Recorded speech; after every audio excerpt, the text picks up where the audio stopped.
Race fans, we welcome you to Daytona International Super Speedway, the World Center of Racing for the Soda Wars 400, one of the crown Fool events for the 100% Cup Series.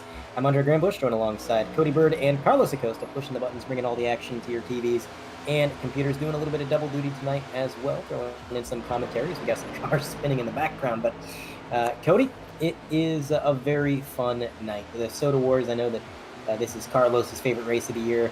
I think we all kind of look forward to it. We get some special paint schemes, a little bit of rivalry between the brands, and of course, just all the plate racing you'd expect from this track. Yeah, absolutely, Andre. Coming into this race with all of these special paint schemes, and especially these five battling it out for a potential $100 payday if they are running a Soda Wars paint scheme while winning the race. So that's something else for these guys to look forward to. Something else to consider, this final race of the regular season, and there's one more playoff spot up for grabs. Yeah, there is a bit of a bubble for the playoff. You can see the point situation. Jim Schofield is up 46 on Mark Paget, but only 14 drivers are locked in. So theoretically, somebody outside of the locked-in drivers could get a win and bump Schofield out if it came to that. Sean O'Brien Jr. feels pretty confident going into the race. I know I talked to him a little bit. Basically, all he's got to do is start the race and finish it, and he should be secured in the playoffs. But John Delaney, 4 wins on the year. Lucas Hoitzma with 3. Andrew Dyson with 3. Clayton Hoffman with 3. A lot of drivers with multiple wins, which just goes to show you how absurdly close the competition is as well. Rookie of the Year standings, Patrick Gitter, Andrew Dyson, still a pretty close battle. And again, this goes all the way to the end of the season. This is not a regular season thing, so it will not be coming to a close tonight, but rather at the end of the season. So only 71 points separate first and second. And finally, the team standings. Dirty South dethrones Apex. This is a bit of a storyline. This is the first time that Apex has ever been a full-time team that they have not led the points. So that is a huge, huge development, with Dirty South taking the lead. Team Conti still in third, LMM trailing in fourth, and Prodigy making up a lot of ground back in fifth, but they still got a little ways to go. And Manufacturer again closing in ever so slightly, closer than last week, closer than the week before that. 54 points from Chevy to Ford, and Toyota just, well, same story as every week. It's back there, but, you know, they're trying. Yeah, Toyota's trying every week, but I don't know if they have the support that Chevy and Ford quite do here tonight at Daytona. Yeah, one driver. Yeah, look, one driver that is a Toyota. So if there's any manufacturing alliance, I don't think it's going to work out too well, but we'll be interested to see what happens. Yeah, you know, I wouldn't want to be the lone Toyota driver, but we do have the official starting grid for the Soda Wars 400. Again, qualifying done previously in the week. Chad Gunningsman in the 97, going to be rolling off on the pole. Lucas Hoitzma is going to be on the outside of the front row. Matt DiCiani, P3. Mike Christopher filling in for Alex Brinson gets a second row starting position in fourth. Robert Anderson in fifth in the number 5. Matt White to his outside in sixth. Derek Heitman in the 76, going to roll off P7 to his outside, Andrew Dyson. John Delaney in the number 6 is going to roll out ninth place. And running out the top 10 is going to be RJ Root. Starting 11th is going to be Jim Schofield in the 47. Robert Miller in the 15 will start 12th. 13th will be going to Wayne Grassy. 14th, Adam Benefiel. 15th, Patrick Gitter. 16th, Alex Murray. 17th, Clayton Hoffman. 18th, Tanner Marty. 19th, Mark Paget. And rounding out the top 20 will be Alex Van de Sande. 21st, going to be Jason, nobody calls him Jedi, Taylor, alongside Dalton Mobley for 22nd. Sean O'Brien Jr., again, feeling pretty confident in his playoff position going into this race, rolling out 23rd. 24th, Andrew Russo. 25th place is going to belong to Mark Paget in the and Johan Seminario is going to take 25th. Kevin Steele in that number 7. Just can't seem to stay retired, rolling off 26th. Brandon Pierce going to be 27th. The Drumhammer is 28th. Rounding out the field is going to be Nolan Hodgson in 29th. Yeah, and throughout the field, we see many guys, like I mentioned, up towards the front, where some guys are going to be looking to get their teammate that win to get them into the playoffs and secure that spot for the next 10 races. Yeah, now is definitely go time. If you're not locked in, you have to really be thinking about this race under a different light. It's a lot of urgency there as we are just doing one short pace lap. Lights already off on the pace car. And again, just want to remind the viewers at home, this is a crown full event, the Soda Wars 400. So if you take a look across the field, you're going to see a lot of paint schemes you may not see week in and week out. And they are going to be soda themed. We got some Coca-Cola, we got some Mountain Dew. I believe we may even have some Inca Cola. That's Carlos's favorite. We got Pepsi. We've got everything in between. Then you got the Fuddy Duddies. Look at the number 5. That ain't a soda car. That's just Kellogg's. Which you can make a soda with Kellogg's. I don't recommend it, but you could. I mean, you could. That sounds terrible, but It's just like Pilk. You can no, do it. It's okay, just not recommended. I would take the Kellogg's soda before I would take Pilk. Absolutely. See, that's take of the night. I mean, like cornflakes in Pepsi. Okay, Pilk. No, we're not doing that. But what we are doing is we're going to get underway for some green flag racing. Pace truck. Kind of interesting that it is a truck tonight, pulling down pit road. And the field is in the hands of Chad Gunningsman. We are underway for the Soda Wars 400, 160 circuits around this track. Stage lap at 35, so shouldn't have to pit at all in this first stage. Going to be all-out racing. And it looks like our leader's getting a pretty good jump, but the outside getting the advantage going into turn 1. Lucas Hoitzma half a car length to the good, but then the bottom going to strike back, get nose to nose. Chad Gunningsman trying to maintain that position. But he qualified in. He's got a little bit of help from behind. Everybody's still formed up 2 by 2 all the way back. And look at this, an abrupt move by Hoitzma. He's going to dive to the bottom, and he's got Delaney behind. That is actually not Delaney, Mike Christopher. I'm so used to seeing Delaney in that 9 car from last year. But yes, Mike Christopher, teammates to Lucas Hoitzma, at least for tonight, as he is filling in for Alex Brinson. So you know that those two are going to be working together for the majority of the race. We're seeing that early on. But Cody, teamwork is going to be the story of the night. Anytime we come to a track like this, you want somebody to draft with, somebody to pit with. And if you're on your own, it's going to be a big disadvantage. Yeah, I mean, we saw it in the Daytona 500 last year, or this year, apologies for that, where Kevin Steele had 2 teammates behind him. Obviously, Matt White was in an SBR car, which was affiliated, and towards the end of the race, Kevin Steele didn't have Sean O'Brien Jr. behind him to give him the push, and Matt White ended up taking the checkered, Andre. Yeah, it's going to really determine the outcome of this race, just like it did last time we visited Daytona, and anytime we visit a track like this. But so far, Lucas Hoitzma, with the help of Mike Christopher, doing really well. Now, I would have to imagine that one of the areas these guys up front were really starting to practice on and focus on is pitting. I know that a couple years ago at Talladega, these 2 drivers, Lucas Hoitzma and Mike Christopher, they pretty much dominated the race, but some pit road mishaps, speeding and then just locking up on the tires there, getting down pit road, cost them what could have been a potential 1-2. And now they're trying to rectify that. Chad Gunningsman with a big run to the outside. He got up to 2nd place, no harm, no foul, and now he's going to get a bit of a shot from the driver behind. It's going to be Derek Heitman to the bumper of that Ford Mustang, and it's going to be Gunningsman leading that time by. Yeah, last week we had a chance to talk to Derek Heitman about his chances going in here today, and he did say it's must win. And I know Prodigy brought in some extra people into the race tonight to try to help him clinch that playoff spot.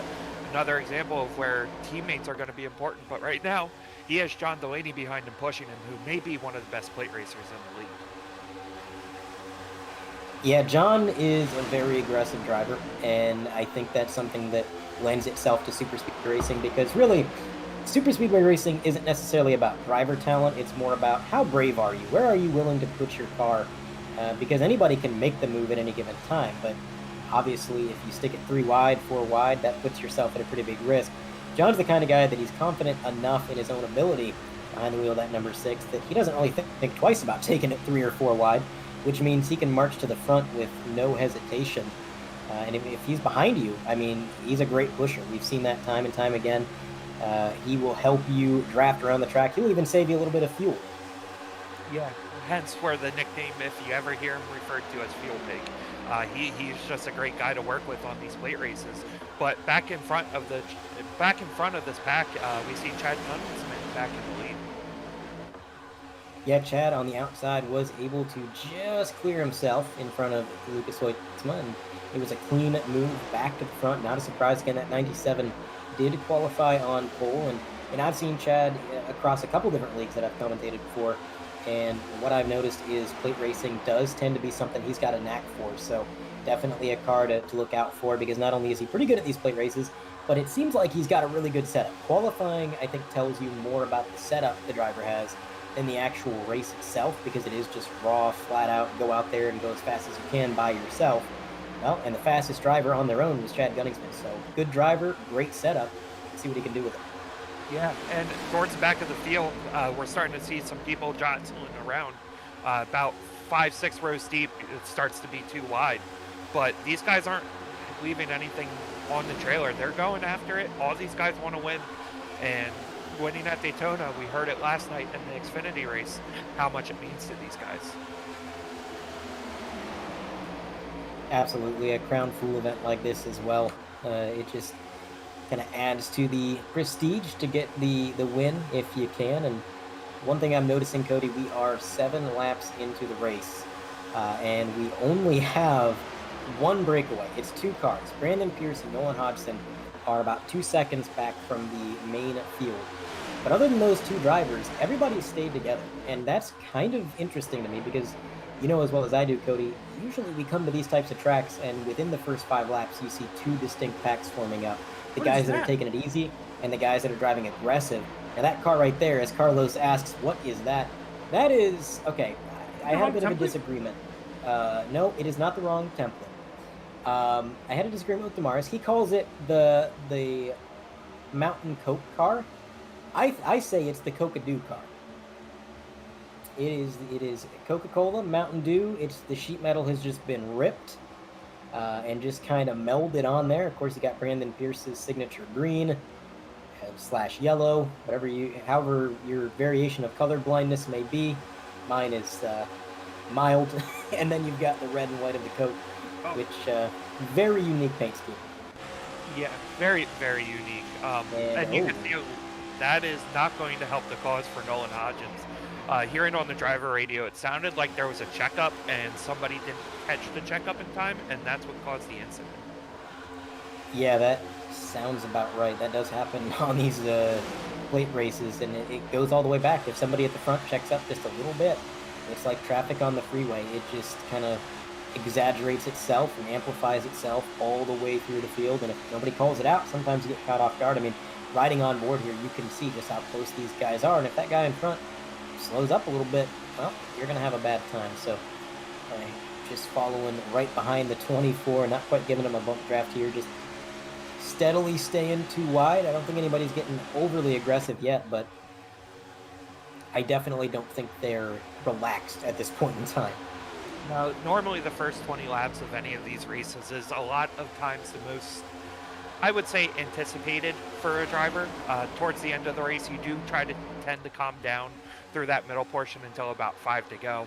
But this first portion, you're just trying to stay on that pack, because if not, you start to fall off the lead pack. And me, you know me as well as anybody, I have a knack for that part. And you can already see Pearson, Nolan Hodgins already about 10 seconds off the pace. Yeah, I believe both those drivers are a little damaged, and it's not gonna lend itself well here, especially because that happened so early in the first stage. Normally when that happens, you just have to hope that you don't go a lap down, and then when a caution comes out, you pit, you get that damage fixed up as much as you can, and hopefully you stay in the draft on the second go-around. But it's going to be a while before they get a caution. It is still 25 laps out before we get the mandated yellow, and the way they're driving, again, they're not necessarily calm, but they're not driving too erratically. Everybody seems to be pretty comfortable where they're at, so I would not say that an organic caution is necessarily highly likely at the moment. So they're going to have to try and work together as best they can to stay on that lead lap. Otherwise, they're going to be starting this race in a big hole that's going to be difficult to dig themselves out of. Yeah, especially with both of them needing a win to potentially make the playoffs. Looking currently through the running order, the highest guy with a chance of winning and making it in is Matt DiCianni, currently in fourth, I believe. Don't believe he was inside the playoff picture yet. So if he's able to pull this off, he'll be punching the ticket and seeing Darlington next week in the round of 16. Matt's been pretty consistent this year too. Maybe not the fastest driver on the track week out, but he's been up front a lot. You know, he's a steadily consistent top five car. Unfortunately, he got a little bit of a late start to the season, I believe, and that meant that he kind of started in a points hole. And you know, if he had been performing that well, and he had been here from the beginning of the season, I have no doubt he would be pretty much locked into the playoffs. But oh, he is. He is locked in, Cody. Okay. You're misleading me. He's got several wins, I believe. That's what we're looking at, the wins column. Number 4 machine, 14th in points. He's good to go. So he doesn't really need to worry about it. Yeah, that's playoff points. That's my bad. Math is not my strongest subject. Okay, playoff points, not wins. But yeah, it does go to show, you know, he's been consistent. He's been a solid top 5 car. He may not be racing to get his way in, but him winning is still kind of impactful because it takes away the last shot for somebody who's not in the playoffs to potentially lock themselves in. Yeah, exactly. And apologies about that earlier, but we're already seeing through the field some comers and goers per se. Adam Benefield on that top line leading that pack, but on the bottom, you're just seeing single file all the way around 1 and 2. Yeah, that you are. The bottom seems to be the place to be, and I know on iRacing, as they've gone through different aero packages and different tire models, and things have just changed here and there. It's kind of flip-flop. Sometimes the top is the place to be. It's a little bit faster. Sometimes the bottom is the place to be, depending on what model we're on. And right now, it seems like that bottom is just hooked up. Everybody wants to be down there. Even if they're not necessarily super far up the running order, it's still more comfortable to be down low rather than be up top. And a lot of these drivers up top, we're not seeing them make up a lot of ground. Robert Miller not far ahead of where he qualified. Adam Benefield also not very far ahead of where he qualified. Just kind of struggling up on that high line. There's Matt White in the 48. Again, success at the plate races here. Just kind of marred back in the field. If you want to make anything up, you got to do it on the bottom. But right now, just a big old traffic jam. Yeah, and actually on that top line leading it is RJ Root, who was our winner last time at one of these plate style races in Atlanta. But we're already starting to see the cars are starting to get looser around these corners. Starting to see the car slide a little bit more here and there, and it's going to cause some chaos later on. Oh, yeah, the handling will deteriorate, absolutely. It may not be a huge factor in lap times, but the car does get more unstable as the tires get warm and as they start to wear. So you got to be careful not to snap it loose, especially when you got everybody around you.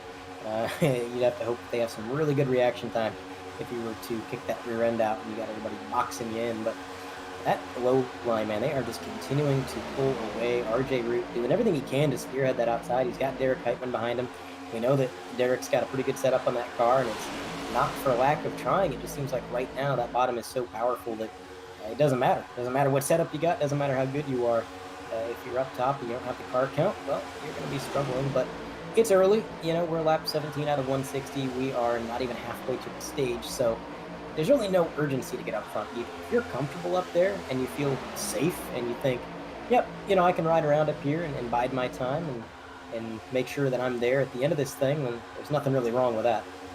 no, not at all. And something else to touch on here, with this being a plate style race, some of the guys that normally wouldn't have the speed on mile and a halves and short tracks, we're seeing up in these top 10 already. Wayne Grassy in 7th currently in the 3 car, and the Sun, I believe that's Sunkisk, or maybe not, Sundrop, sorry.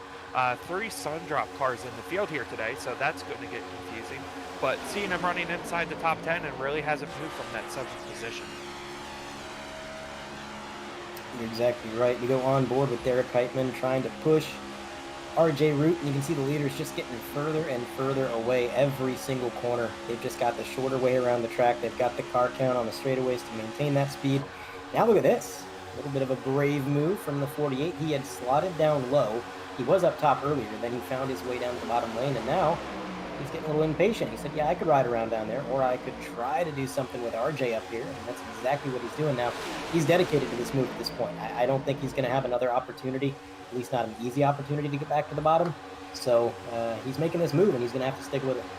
Yeah, one thing about Matt White, he will put it in a hole that isn't there. And showing already, him and RJ bump drafting towards the front, and it does look like they are making up some time there on the top lane. Oh, they made up a ton of time right there. They were linked at the bumper, tandeming for almost an entire lap straight, and that just gained them probably 10 car lengths on the leaders. If they can keep doing that, they will definitely get up front. The problem is that they got to worry about temperatures. Obviously, if you link up like that, you have the front end pushed up against another car. There's no airflow to the radiators, so of course your oil temp is going to go up, and I think you and I both know what happens when that gets too high. So they got to take a break and let it cool down every now and again. But another thing I'm noticing, Cody, is look at this low line. Look at all this bobbing and weaving, the swerving back and forth that we were not seeing just a few laps ago. Getting closer to the end of the stage, do you think these guys are just getting a little bit antsy? Absolutely, especially some of these guys who are trying to get extra playoff points. Some of these guys are going to need them getting into the playoffs just to make sure that they advance into the next round. But something else to look at, most of the field's still tight together, and that's a recipe for disaster, Andre, here at a plate track with this many cars in the lead path. Yeah, going back to what we were talking about earlier, we're not really seeing much of a breakaway other than Pierce and Hobson, who, by the way, 26 seconds back with about 15 laps to go. My goodness. What a move out of Derek Heitman, clearing himself on John Delaney to get down low. But as I was saying, we've got 15 laps left in the stage. They're 26 seconds back. They are, I think the field's going to catch them at the end of the stage, but I'm not sure they're going to put them a lap down. But other than those two, everybody's still in the main pack. So if something were to happen, you're right, it would be fairly disastrous. We'd likely see a lot of attrition, but these two just struggling. Bottom of your 3 TV multicam, we know that Nolan is damaged. So here's the problem, right? Brandon Pierce, his car looks all right. I don't think Brandon's got as much damage as Nolan, but Nolan's front end is completely smashed in. We have to assume that aerodynamically that car is not at peak performance. So he's not going to be a good lead car because the airflow is going to slow him down, and if you're following him, it's not going to help. But he's also not going to be a good pusher because his car is not up on power enough to really do much real pushing.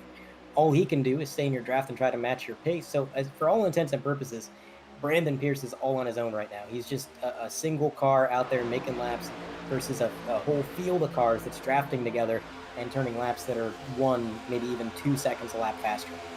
Yeah, and another thing too, when you're driving around like that with you and just one other car, and you know that other car is damaged, it can get lonesome out there. You're looking behind you, you're counting the number of stripes and stars on the flag.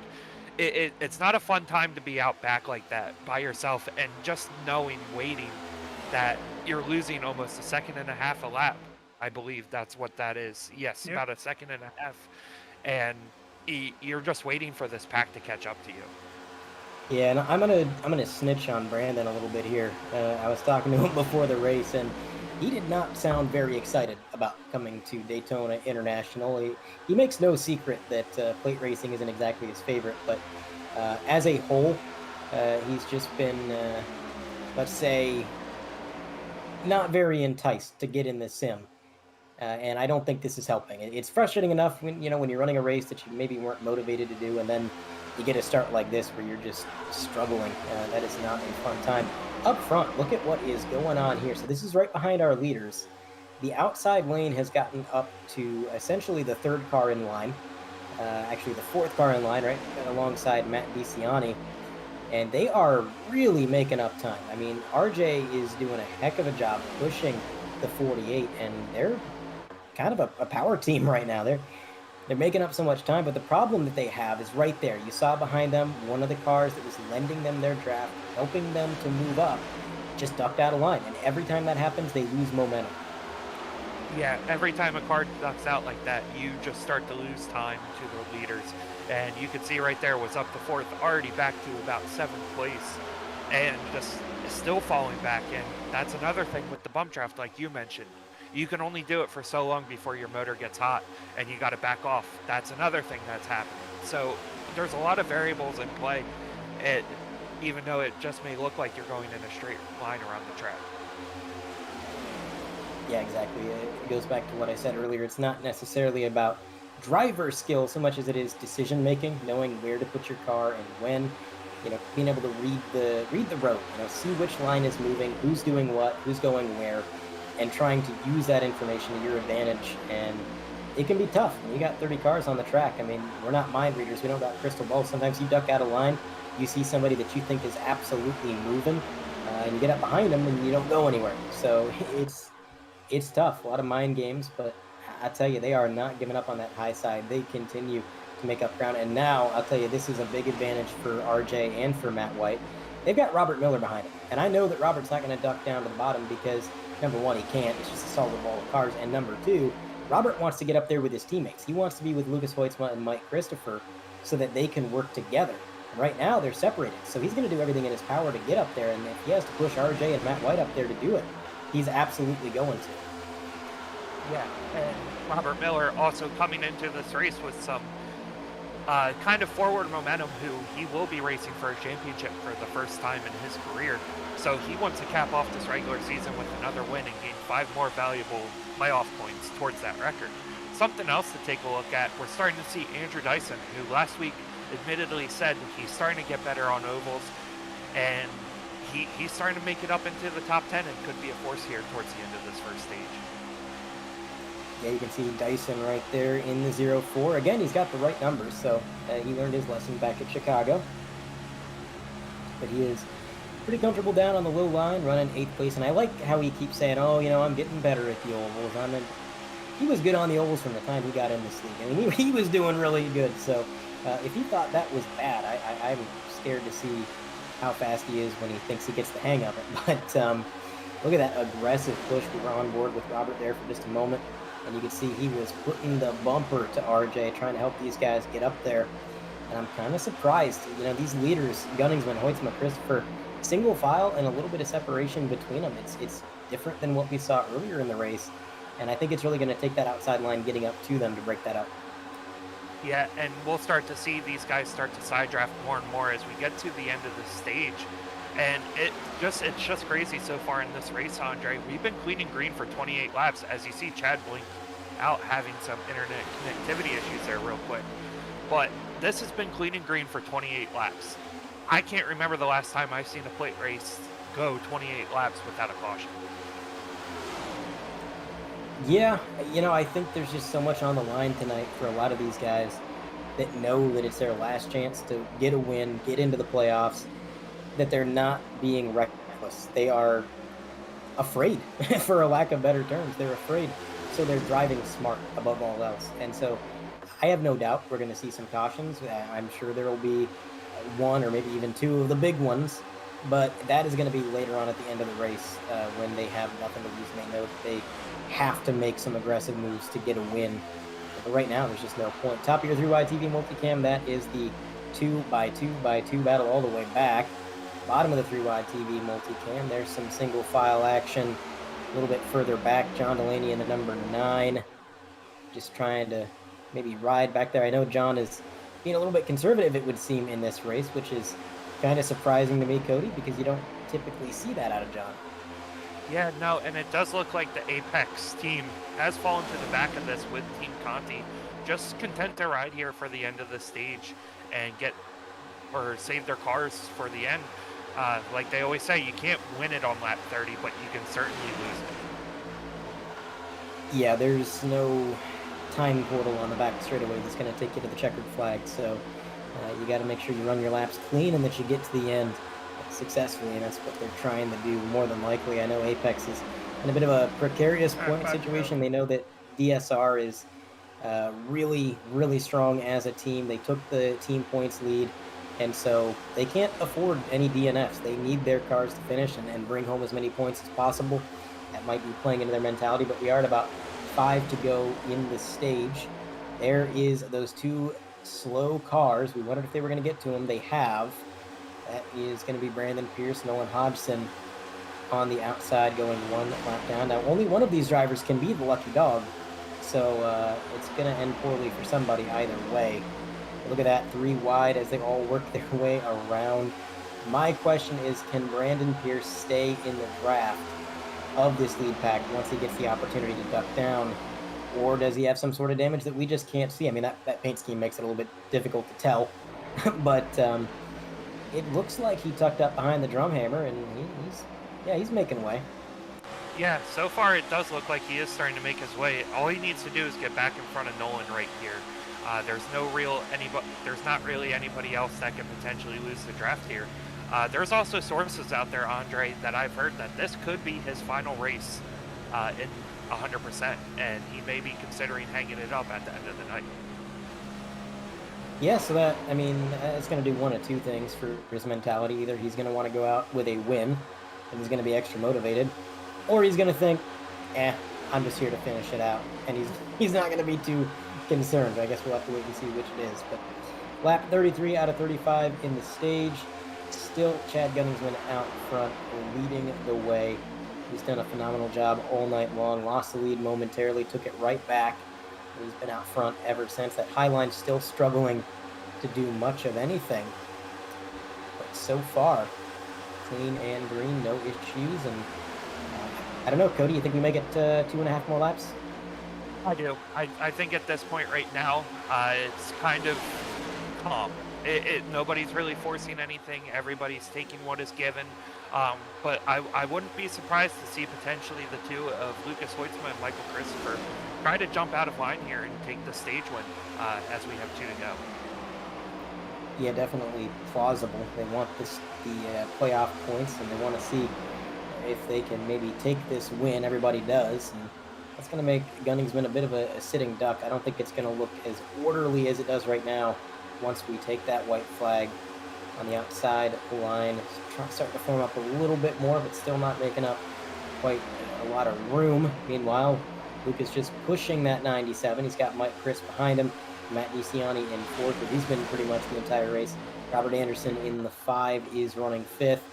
He's been on the low side, pretty much running that exact position since the drop of the green. White flag of the stage is out.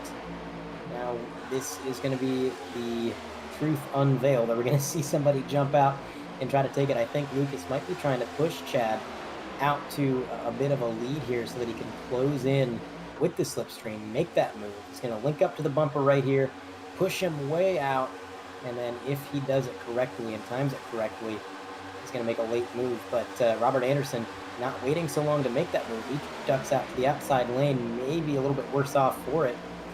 Sticking to the bumper. Lucas Hoytsma pushing that 97 through 3 and 4 for the final time in stage 1. Out to the high side. Here comes Mike Chris. It's going to be a drag race for the stage, but without contest, it's going to be Lucas Hoytsma taking the stage win. Yeah, made the move at the perfect time and had his teammate help. Hearing that there's a wreck happening towards the back of the field, don't know what necessarily happened, but not looking good.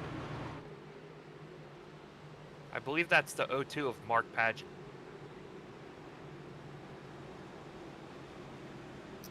Yeah, having a bit of an issue there. Kind of difficult to decipher exactly what happened, but eventful end to the stage and still not much attrition. Now, I believe that our lucky dog is Brandon Pierce in the 38. He was able to stay ahead of Nolan Hodgson. No, actually, it looks like Nolan might be in front. Taking a look at the 3-wide TV replay, let's see who got lucky dog here. It was a drag race. I mean, so close. You got the 38 on the high side, 12 on the low side, and it was Nolan Hodgson 3 wide on the bottom for the lucky dog. And then from there, everything just going wrong. I believe that's Tanner Marty going for a ride, or is that Paget? I believe that's Paget. So he went for a bit of a ride there, and you know, honestly, Cody, it looked like the pace truck spooked a few of those drivers and kind of kicked that all off after they crossed the stripe. Let's go on board with Hodgson. And it's hard to tell which one of those drivers got it, but I think, yeah, that's just a strange situation. After the caution flew, Paget makes a little bit of contact, around he goes. Car shouldn't be too awful bad, but cars are down pit road. We're expecting everybody to pit. We will have a word with the stage And then after we have a word with our stage winner, we do have a lap around the track to show. We're going to see the jack stands go up. I believe everybody's going to be taking tires. Really not much of a reason not to. There goes Lucas Hoytsma out and away. Now that he's out of pit road, let's pull him down into the booth. Lucas Hoytsma, you got a copy? Oh, no, wrong driver. Wrong one! Well, Robert. Oh, no! We grabbed you instead. How you doing, buddy? I'm here. How y'all doing? We're doing pretty good. Well, it looks like you were kind of separated from your team. You were dedicated to that high side, but overall, looks like you boys got some pretty good setups on them. Yeah, we're rocking and rolling. You know, it's just the beginning of the race for 400 miles, so we're kind of just relaxing, just letting the race play out.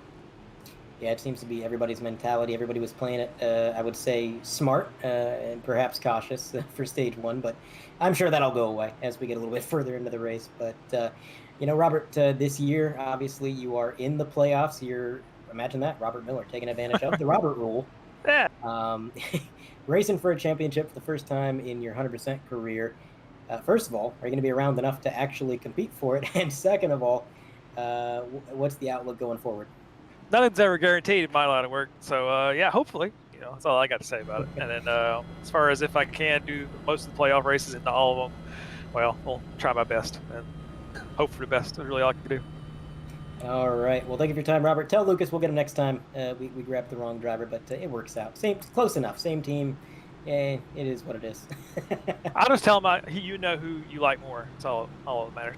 Oh, thanks for that. All right. We'll catch you in a bit, Robert. Yep, later. Tonight we'll be racing at the birthplace of NASCAR, and two things are guaranteed to be seen tonight. The first, hard side-by-side racing with both lanes having advantages and downfalls.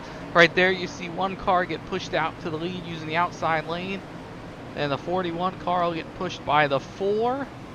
A lot of sliding and squirrely race cars right there coming off turn 2. Bottom lane's going to check up a little bit going into 3 here. The 41's going to get another shove. That'll clear him to the lead. And the second thing we're going to see tonight, for sure, crashes. Right here, the 4 car trying to give the 41 a big push. Gets on the right rear quarter panel just a little too much. He gets sideways. And that is collecting 8 or 9, 10 cars right there. That could be hurtful for some playoff contenders. The last thing we're going to see tonight is last lap heroics. Right here we go into turn number 3 on the final lap of the race. J.I. Taylor right there on the outside. He's going to push John Delaney past the 22 of Murray on the bottom. Now he's all alone on the outside lane. Delaney has no help. He's going to shove his way by and take the checkered flag. And if he can do that tonight, he will lock his way in the playoffs. If he cannot, he will not make the playoffs this year. But whoever wins tonight will be able to lock their way into the playoffs and do some burnouts in the hallowed grounds of Daytona International Speedway.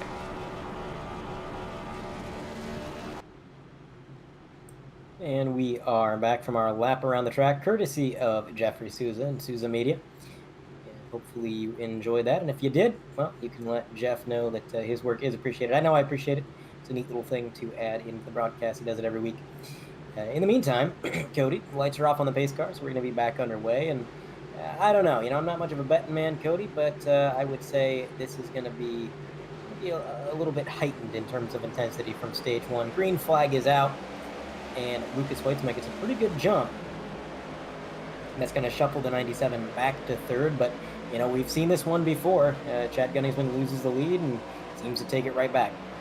Yeah, and this restart, a little more spread out there. A lot of separation between the top 6 and the rest of the field, with RJ Root right on the back of Chad's car. We're seeing that bump draft coming back to fruition, and they're going to have a legit shot on the outside to get this lead back. And it looks like he's going to have it as we get towards the end of the backstretch. Yeah, like I said, it seems like nobody can keep that 97 at bay. You get around him and he just takes it right back. He's going to dip out of line. And it kind of hung RJ out to dry. He's got Dyson behind him, but really not much draft help. They're going to fall back, and I think we're seeing some familiar scenes here, Cody. Yeah, it looks very similar. We're seeing these guys really start to jockey for position, especially on the outside. Andrew Dyson leading that top line. And I want to point out that 97 machine, our race leader, Chad Gunningsman, he blinked out for not an insignificant amount of time. Hopefully those issues do not persist. Actually, I'm starting to see a few drivers start to blink out, so hopefully the iRacing servers are not having an issue, but just kind of odd. I haven't really seen any blinking all race long, and now 3 or 4 cars in and out. But there's Matt White a little bit further back, and oh man, that that high line, I think a lot of these guys learned their lesson from stage 1 because that high line is gone. Speaking of gone, look at this, Cody. Half a second from the lead 2 cars back to 3rd place. Mike Christopher, Lucas Hoitzma, and Chad Gunningsman just driving away with it. Yeah, we're going to see Michael Christopher get a massive run here, especially just having those cars. Seeing that tandem come back, in my opinion, one of the better types of plate racing coming to fruition there, and we're seeing this field form back up, and Michael Christopher goes right to the back bumper of Lucas Hoitzma. And it looks like everybody is able to catch up, but single file all the way back until about, I don't know, 18th. And that's when they go side by side. But, you know, Robert said it. At this point, it's early on in the race. You got to be a little bit cautious. Yeah, you don't want to show your hand too early either. Especially with these type of races, you don't really want to show what your car is going to be capable of. And another thing, this stage is also about, if I'm thinking right, 30 laps longer than the prior stage. So that's going to cause pit stops too. And a big thing of staying in the draft with somebody else is you're allowing that car in front of you to use more fuel than you are. Yeah, you definitely want to conserve fuel if you can. This stage distance, it is roughly a, let's say, 60 lap stage, I believe, which I'm not sure what the fuel mileage is at Daytona, but I don't think it's 60 laps. I think they're going to have to stop at least once. I would say 47 laps, 46 laps roughly. What do you think, Cody? Yeah, it's about that 43 to 45 range. I believe some of the cars towards the back of the field are going to be able to go a little longer than the cars up front. But again, that's just part of the draft. When you're tucked in with somebody, you're not getting all that dirty air on the car and not causing it to burn fuel. And that is going to be an advantage later on in the race, especially for the final stage if things come down to it. But so far, everybody pretty patient. Seeing familiar names up front, everybody just kind of running where they are. A few outliers, well, really one outlier in the top 10. Dalton Mobley in the 77. He's running in 9th place right now. So, you know, Dalton, no stranger to the plate tracks. He does tend to get pretty aggressive, and he knows that they pose probably the best possible potential for points for that 77 team. So he always comes to these tracks with a level head and a lot of ambition. He's doing pretty good so far tonight. Yeah, running in the top 10 against some great guys, most of them in the playoffs. But something else to take into consideration, Kevin Steele, fresh out of retirement, back in the car for, I think, the 3rd or 4th time this year, if I'm thinking right, Andre, running 11th. So he's getting up there in the mix, and like we mentioned earlier, 2nd place run at the Daytona 500 and always seems to be up front at plate tracks. Yeah, and that's, I mean, you got to remember, Kevin Steele started pretty much shotgun on the field, and he's all the way up into 11th, so he has passed an absurd number of cars. Yeah, he has passed most of the field already, and if there's anything I know about Kevin, he knows when to buy his time and get up there when it matters. Something else to take into consideration, I believe that, I thought that Pepsi car was Sean O'Brien. It's actually Dalton. But Sean O'Brien, not with the rest of his team, currently towards the back of the field with Jason S. Taylor, who Jason needs a win to make the playoffs.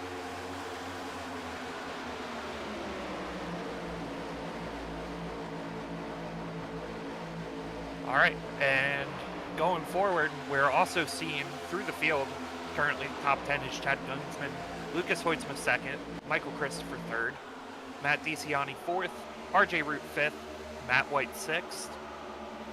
Wayne Grassi staying in the top 7 here in that Sundrop Curate car. 8th is Robert Miller, still running in the top 10, Dalton Mobley in 9th, and John Delaney in 10th.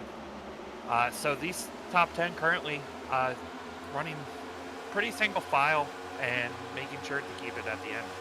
And I gotta wonder what has changed in the mentality over at Apex, because they started this race very obviously trying to just lay back, stay at the tail end of the field, stay safe, and now they're right at the tail end of the top 10. They're pretty much in the fray, and doesn't seem like they're that afraid of taking some risks now. So something must have changed their mind. But up front, nothing's really changing. We still got Chad Gunningsman, Lucas Weitzman, Mike Christopher, Matt DeCiani, RJ Root, as you said, Cody. These guys just comfortable. They're not trying to pass. They're just kind of.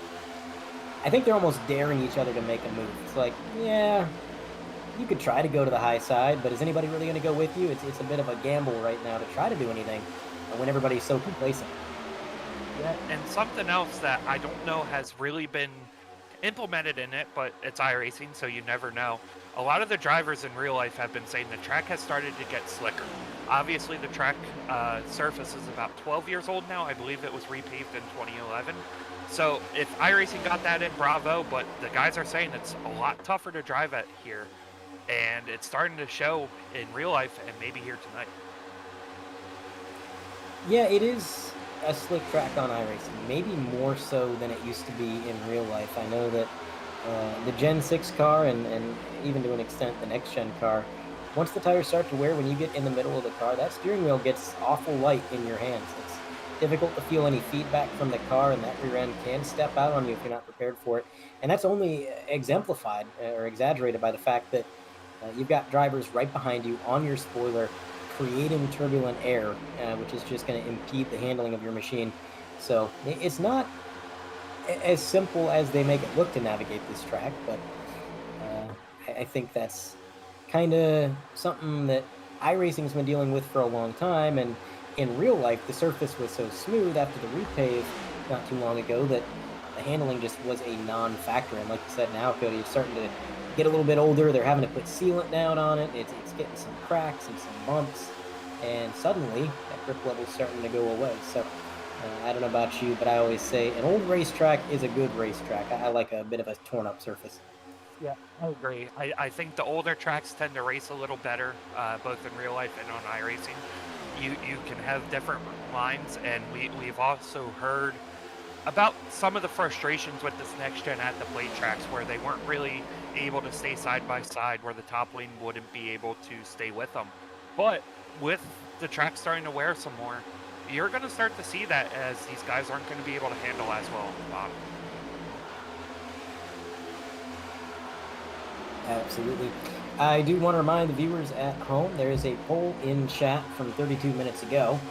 Who will win the Soda Wars 400? The Coca-Cola family, the Pepsi family, independent or non-soda car? Now, just from a spectator perspective, I'm seeing a whole lot of Coca-Cola cars out there, probably more than any other soda, so I'm just going to vote Coca-Cola. But there is a few Sundrop cars. What parent company is Sundrop under? Does anybody know? Carlos, Cody? What was that, Carlos? Oh, that's very interesting. Yeah, so Carlos just informed us that it is part of the Keurig family, so that is why you see Keurig. Keurig, like the coffee people? Yes. Ah, okay, I did not know that. I believe they also own part of Dr. Pepper, if I'm thinking right. And so Carlos confirming they do own part of Dr. Pepper. I did not know that, but there's a lot of interesting things like that. Companies that own companies that you had no idea were even remotely connected.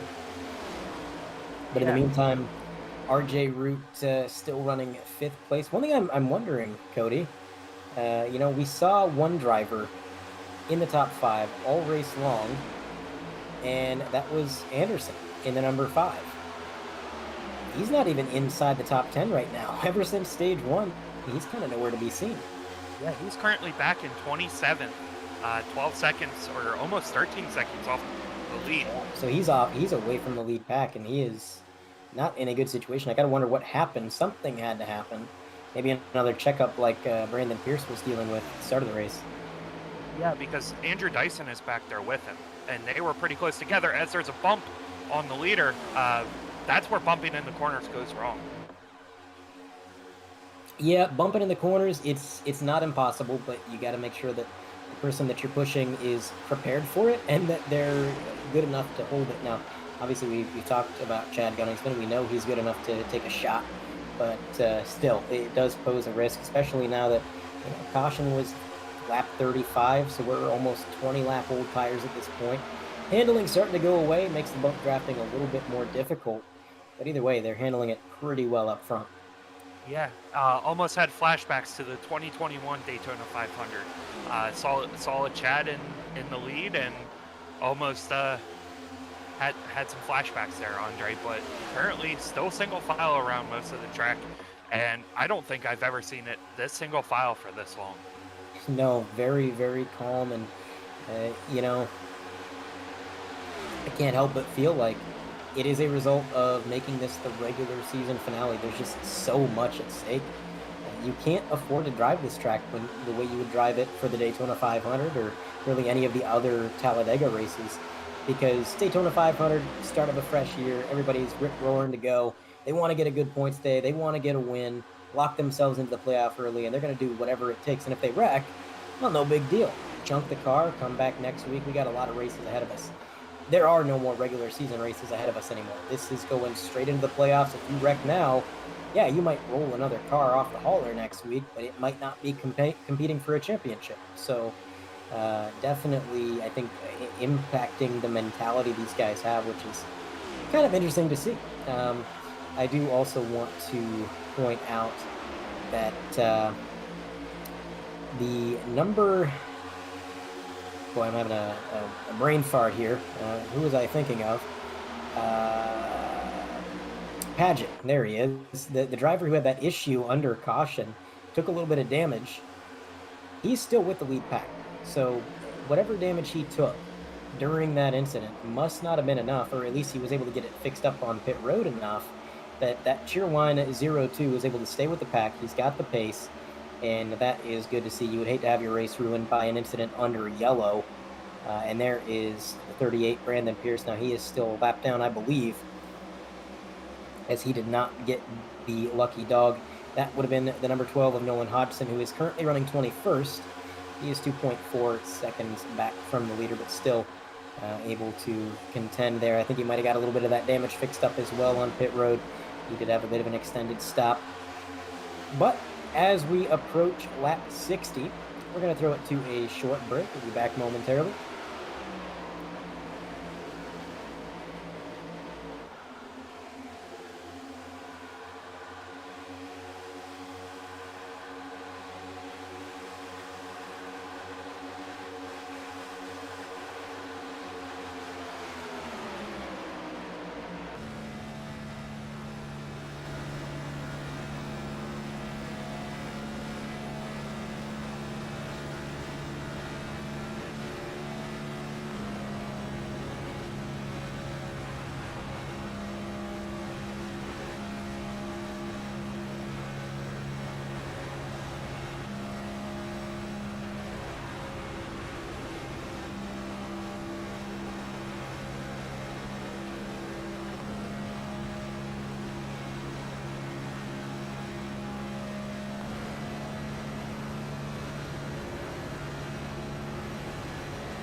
And we are back for the Soda Wars 400.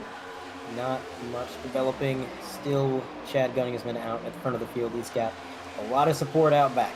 Lucas Weitzma and Mike Christopher, they've been pretty good support back there. They've been pushing him the whole race, except for, the one lap that actually counted so far, Cody. They ducked out, they passed him up, they took the stage win from him. But, when it doesn't matter, they're really helping him out. Yeah, they're definitely running really well together. You're not really seeing too many bumps that are sending the cars sideways. Especially, we only saw it one time so far, I believe.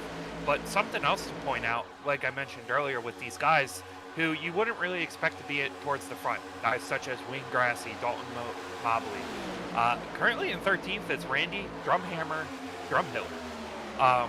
Running 13th, having a very respectable race so far, working a lot with the Apex guys and Team Conti guys. But we're just seeing a very nice run so far from him.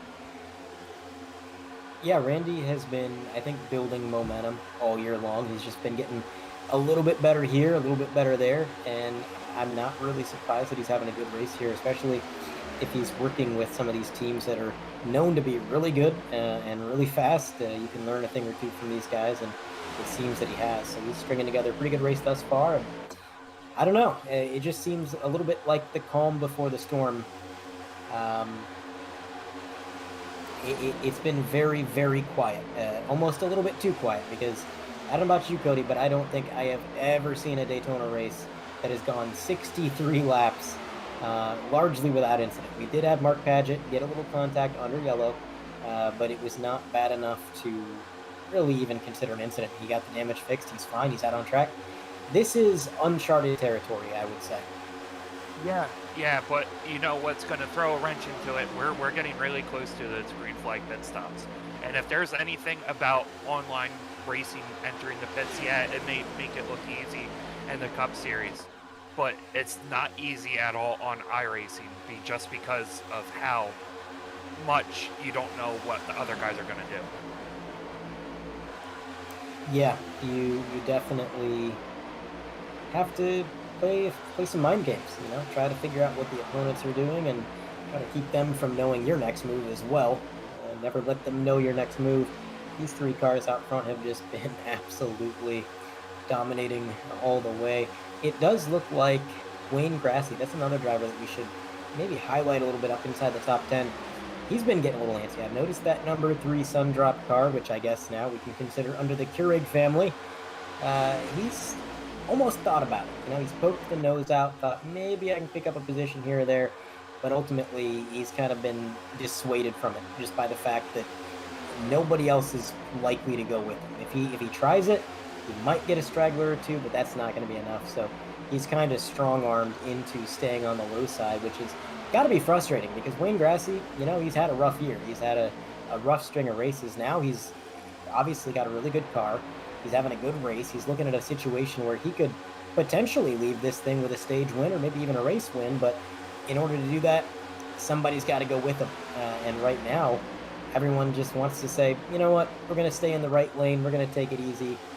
We're not jumping out to the left lane and make any passes. That's just not the way. So, just a Sunday drive down the interstate, and Wayne Grassy's probably thinking, come on, guys, I want to go.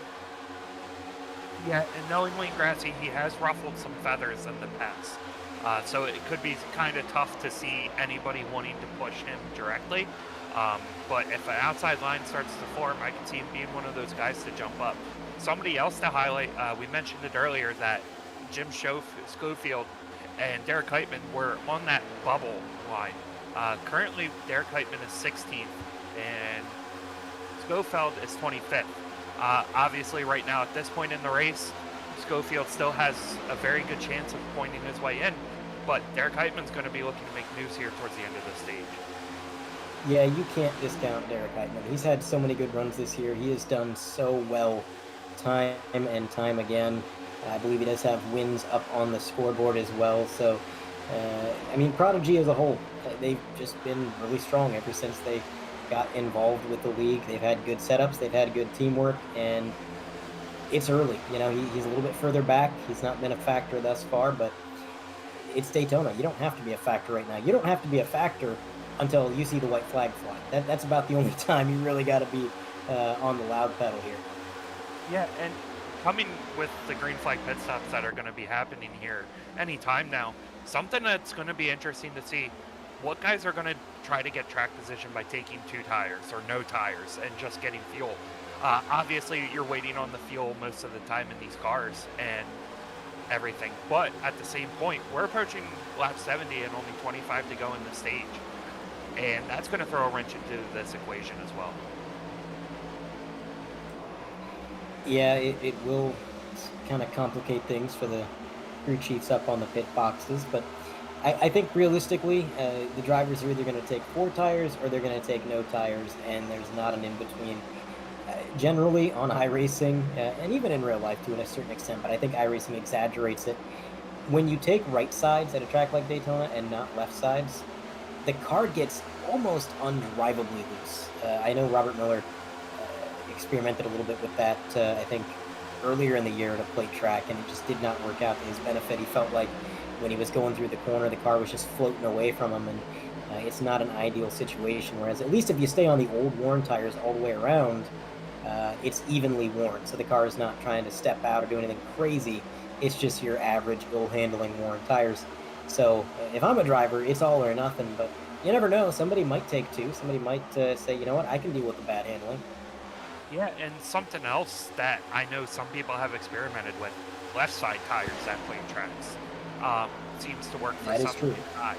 So it wouldn't surprise me at all to see that happen as we're on lap 69 going into 70. So we are approaching the halfway point, which will be there at lap 80. Again, if we get halfway without a caution for cause, I will be dumbfounded. Riding on board with Lucas Hoitzma, you can see the airplane in the background and the sun starting to set. By the time this race is said and done, we will be under the full lights, I believe. I don't have the exact in-sim time, but that's a cotton candy gradient, which tells me the sky is fading. There's the plane doing a little bit of taxiing, which I'm kind of impressed they even modeled that in. The fact that it not only lands out of bounds where you can't see it, but it goes through a full taxiing maneuver. That is some needless detail, but I'm kind of impressed. Yeah, and I'll tell you something else that's taken off. It's that top line, Andre. Currently seeing Derek Heitman and Alex Murray, obviously teammates over at Prodigy.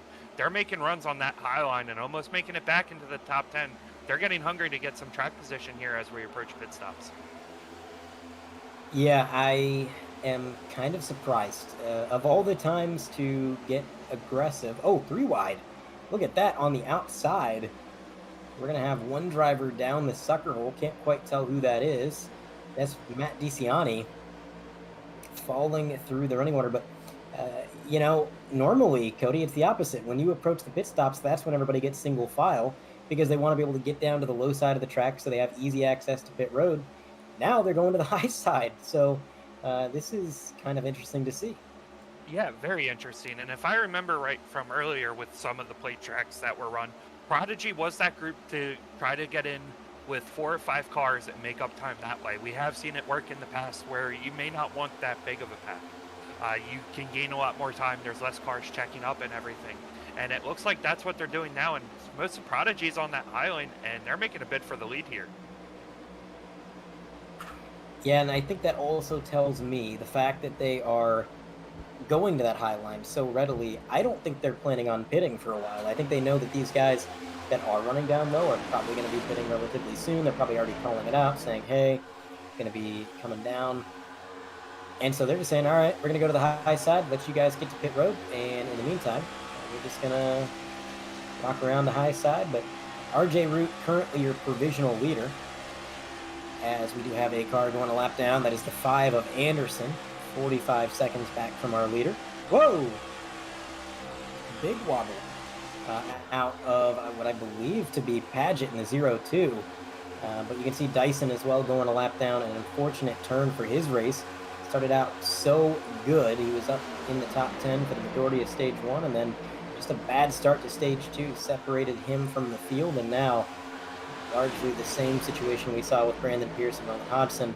Those two going to be fighting for a lucky dog, and that also complicates things for Brandon, who didn't get the lucky dog. Now he's got competition. He's got to get ahead of these guys if he wants to get the wave around here on the second stage. But Root still leading the way. Derek Heitman, we said it before, Cody. We literally just said it. You can't count him out. No, not at all. And we saw it right there. He went 14th or 13th to second that quick. Something else to take a look at, and I noticed it when they lapped Bobby. Oh, there goes Wayne Grassy way to the inside. Can't advance your position down there. The yellow line rule is in effect. But what was I going to say there? I don't know. I was kind of thrown off by Wayne too. He came down pit, or not down pit road, but he came down to the apron, and it was an abrupt move. We'll take a look at the 3-wide TV replay, and it was actually a checkup. I believe that was Chad Gunningsman in front of him to his bumper, sent him down to the apron, and I don't know how he saved that. It's actually a good piece of driving out of Wayne. But here comes the 97. A few other drivers getting their cars serviced, and the holdouts on track. Yeah, that was definitely something that mixed us up. But something else I was seeing before pit stop started there, Bobby Anderson wasn't able to keep right on the back bumper of the car in front of him. So I wonder if there was a checkup earlier that we may have missed, and that's what caused that. But something else to take into consideration now, we're starting to see these guys that are staying out, they're going to take less fuel than the rest, and that can play into be a big advantage here towards the end of this stage. I agree. I think that could be an advantage if it plays out correctly, but in the meantime, that high side, it formed up, it worked out for a while, now it's starting to fall apart again. Just a handful of cars up there trying to maintain their momentum, but I think you're exactly right. There must have been some sort of checkup that caught the 5 and the 04, and the number 5 machine just having a little bit of damage, unable to maintain that pace. So that at least helps Brandon Pierce. That makes his battle for the lucky dog position a little bit easier if the competition's working with a wounded horse, but nothing is a guarantee here at these plate races. We know that to be certain. On the outside, look at that, a little bit of a wiggle there, just trying to do a little bit of pushing. I think the pusher got pushed, and that's generally not a good thing, but they kept it going. Yeah, you never want to be the third car in line and pushing the car ahead when they're hooked up. That's normally what causes these big accidents and cause massive pileups. But something else to look at on that outside line, we're seeing another one of those cut guys, Mark Paget, up to 9th on that outside lane working with some of his teammates. And it goes back to what we were saying earlier. Teamwork is very important at these plate races. Oftentimes it will dictate the outcome more than anything else. So I'm not surprised to see that. Also not surprised that RJ Root is continuing to lead the way. We saw a lot of speed out of that car. Just never had the momentum. The high side was not kind to him. I kind of figured if he could get out front, he wouldn't struggle to hold it. But it just took him a while to get there, and he had to do it through virtue of some of the pit stops and the pit sequences going on. But he's got some teammates out behind that are lending help to him. Lucas Hoisman, Mike Chris still as well. Not teammates to him, but they've been up all night. They're still up there, and they have yet to pit. So things are starting to get shuffled up a little bit as we inch closer to this pit sequence. And I think realistically, these guys pitted on lap 35. So 40 laps, that would take them to 75. We're on 78 now. I really don't think these guys can have much left in the tank, Cody. It's got to be within the next lap or two. That's what I'm starting to think here too, Andre. These guys aren't going to be able to keep making these laps. And another thing, you don't want to run out of fuel around here. Normally at tracks like Martinsville, you can try to get back to the pits. Kind of like we saw last week with Chase Elliott at Watkins Glen. You don't want to run out over in turn 1 because there's a high likelihood you're not making it back to the start finish or back to pit road. Yeah, and in sim, you're not going to get the courtesy of a caution for a car stopped on the straightaway either. You're just going to have to take a tow, and that's going to cost you so much time that it would be almost insurmountable. But a rush onto pit road, it is a busy, busy place. 2, even 3 wide as they're going to lock them up down to the line. I don't know how they made that work. That was a lot of cars squeezed into a very tight funnel, but there was no contact. I didn't even see any tire smoke, so bravo to the field.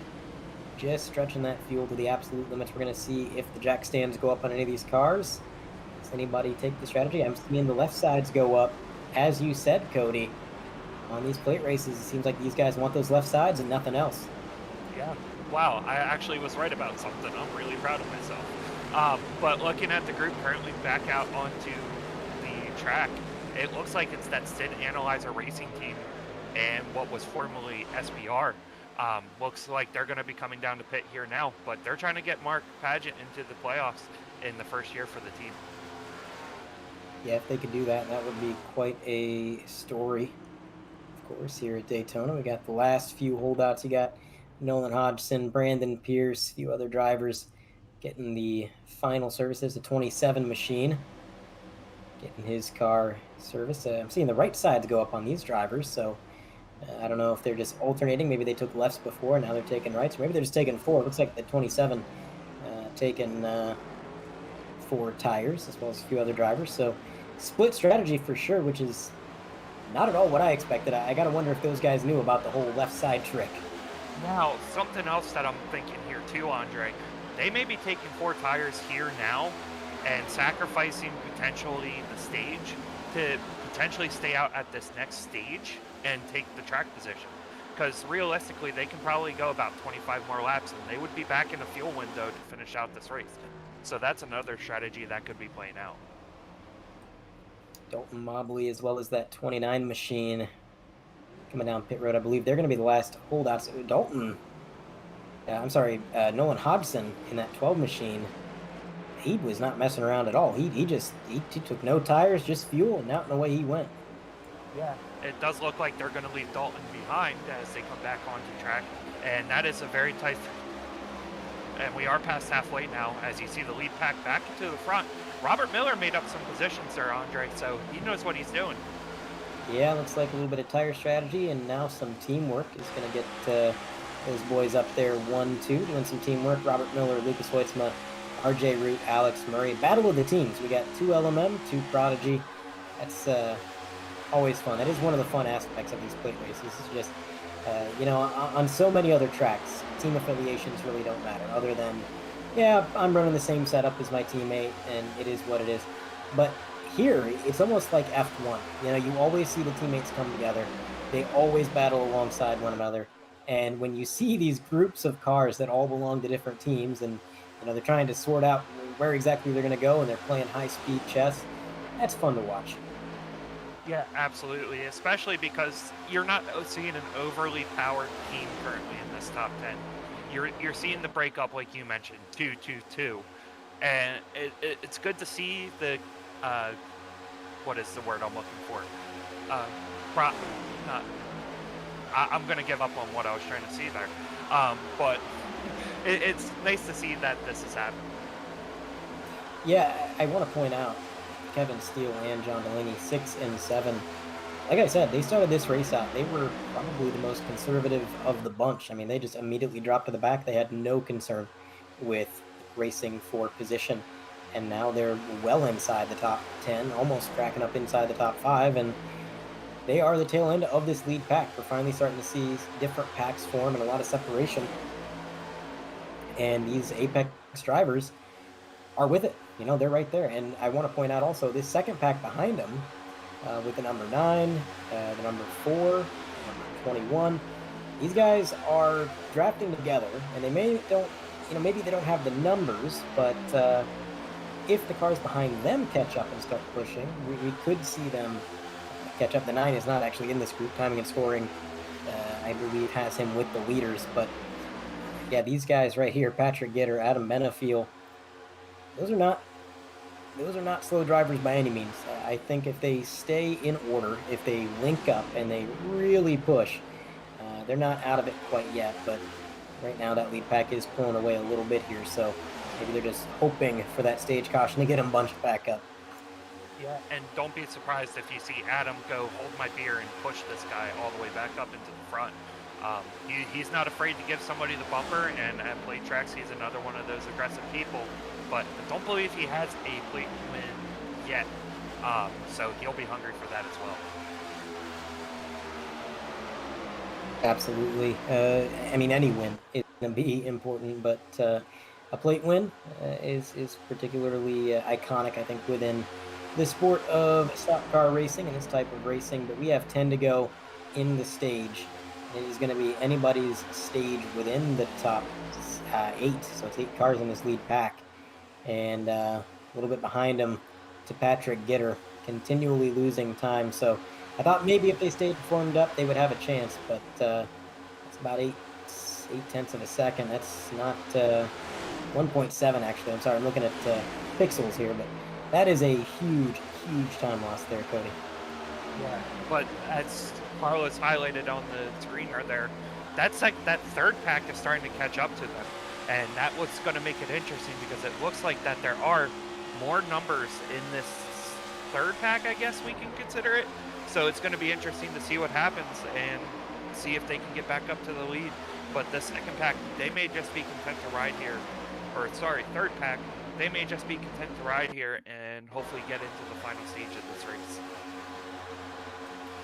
Yeah, normally I'd say they probably wouldn't be content to ride. They'd probably get a little bit aggressive, but with the way the race has gone tonight, maybe they are just comfortable where they're at. They're not going to get super, I would say, antsy about it. They're just going to continue to run their race, click off laps, get points where they can, and leave it at that. We'll just have to wait and see. We do have somebody coming down pit road again. They're coming in hot as well.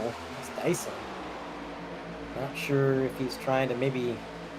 he's a lap down. I don't think he's going to gain much by strategy. I wonder maybe if he got a drive-through, Cody? It's a few laps, because he was one of the first cars to pit, so it's probably a little late for a drive-through penalty. I'm wondering, because he was one of those cars we thought that may have gotten damage after the Stage 2 restart. Wondering if that's maybe what's happening here, and he may be overheating, just trying to get his lucky dog. That could be the case, either coming down pit road to get a little bit more damage fixed, or maybe just realizing the car is not competitive and calling it a night. We'll have to wait and see if he re-enters the track. There's the gap between the separate packs there, bottom of 3-wide TV multicam, and also I believe Dyson is back out on track, so not calling her quits yet, but definitely had some damage to fix. Yeah, and something else to take into consideration here as well. That third pack, they've not really caught that group of 3. So that group of 3 is keeping up the pace just enough to stay in front of this group, and they're racing side by side, obviously, and hopefully trying to get single file here. But this lead pack's only about 9 cars. So all these guys are in position for stage points, and it'll be interesting to see what happens. Yeah, and one thing to note, Matt White in 8th place. He has dropped a couple positions, so that puts Kevin Steele up into 5th, John Delaney 6th, Mike Christopher up to 7th. So I believe Matt White was running 4th prior to him, or 5th prior to him dropping back. So that's, I'm not sure if that was by design, by choice. Maybe he's just the only driver up there that doesn't have a whole lot of team help, but either way, it's going to give a few potential bonus points to Apex, which they need to get the team points lead back if they can finish out the stage and even the race ahead of these guys. But only time will tell. Lap 91 out of 95, so it's going to be 5 to go in the stage. And I don't think this second pack is going to get him, Cody. I've been watching the timing and scoring. It was 8 seconds a couple laps ago. Now it's about 9, so they're starting to slip back. But, man, I think if they could just form up and be a little bit more orderly with it, they have a chance. They've got the car count. They're just not quite working together the way they probably should. No, not at all. And that's another thing this lead group has done such a good job of maintaining their distances and bumping when it was necessary. This second group now, we've seen them side by side a majority of the time, and that just kills any run that they have. If they were organized, they may be fighting for a stage win here, but with 4 to go here to the end of the stage, I don't see that happening, and it looks like it's going to be about an 8-car battle in front. Yeah, which is going to be interesting. Obviously, anybody in that lead 8-car pack that you see at the bottom of your 3-wide TV multicam, top is going to be that second pack. Anybody in that lead pack can make a move for it. I mean, we saw the way that stage 1 ended. The guy who led the majority of the stage did not win the stage because Lucas Weitzman pulled out of line and made the move, and he was able to make that work. So it's definitely, I think, going to be a fight for it, especially when you look at who's in the top 8. We know that Robert Miller, Lucas Weitzman, RJ Root, Alex Murray, these guys are in the playoffs, right? And that's a guarantee. John Delaney, guarantee. These guys want as big of a cushion as they can get going into the playoffs, and getting a stage win gives you 1 playoff point, which is incredibly valuable. So these guys up front don't just want to ride around and get these useless stage points. They want the playoff point. Yeah. And something else to take into consideration here as we approach 3 to go in the stage. Looking at this top 10, I only see one guy who has a chance to make the playoffs with a win. All the other guys are outside the top 25 or don't have the 12 race minimum. So far in this race, it seems like the top 10, top 11, these are all guys that are going to be faces in the playoffs. Yeah, absolutely. They're going to be the ones contending for the championship when it comes down to it at the end of the year at Phoenix, or at least they might be. If they make it through the rounds, we'll have to wait and see. Still single file now. It is lap 94 out of 95. Stage is at the end of lap 95, so when they cross the line here, it's going to be the white flag of the stage, and I think that's when you're going to see things heat up. But speaking of heating up, we got some 2x2 action. Matt White to the outside of Mike Chris, and I believe that is a 22 of Alex Murray forming up there. Maybe showing their hands a little bit too early. They're losing a little bit of time as a result, but there goes the white flag. Last lap of this stage. Robert Miller out front for the time being, but that's probably the last place you want to be on the last lap at Daytona, is in the front, because that just means you're a sitting duck. All that you can do is try to play a little bit of defense, but it's a lot easier said than done when you got your competition coming up behind you at 195 miles an hour. Down the back straightaway for the final time in the stage. Look at this. RJ Root, he's got some teammates behind him. They're going to give him a healthy shove, and down on the low side, you got Robert Miller trying to hold on to the lead. Lucas Hoytsma pushing him. And then you've got Kevin Steele, John Delaney, a drag race to the line, but I think just barely RJ might be able to get there. No. Who's it going to be? I think it was Robert. It was Robert. He got that momentum there at the end. And we already talked to him, so we could reverse the roles. We could take Lucas this time, but first we're going to wait for them to pit. Drivers who got stage points: Robert Miller, RJ Root, Lucas Hoytsma, Alex Murray, Kevin Steele. Matt White jumps up a couple positions. John Delaney, Mike Chris, Derek Heitman, and Chad Gunningsman in 10th. He was the second car in that second pack, so just going to grab some points there. We're going to throw it to a quick break. Everybody's coming down pit road. You're not going to miss a thing. You're going to see the jack stands go up. When we come back, we're going to get a word with Lucas Hoytsma.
All right, everybody out of pit road. Looks like RJ Root is going to cross the stripe first.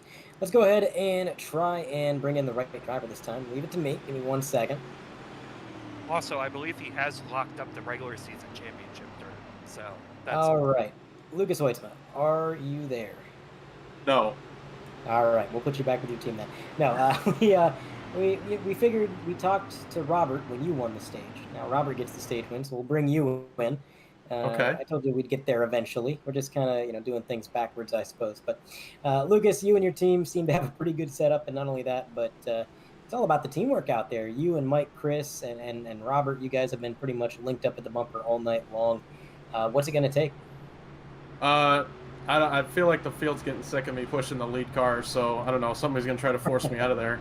But I don't know. It's been a very clean race so far. I'm surprised. I think with a lot of the playoff points in the line and everything, people would have been a little more crazy. But I think part of it is nobody can make the outside work right now. So I'm going to be trying my best to stay on the inside and, stay where I've been all race, try to get teammates up there with me. I think Mike in the 9, I think he had a pit road issue. He might have to come down to take more fuel because didn't get the full tank. So we'll see how that works out, but I'm feeling good right now. I'm going to try to keep it up front.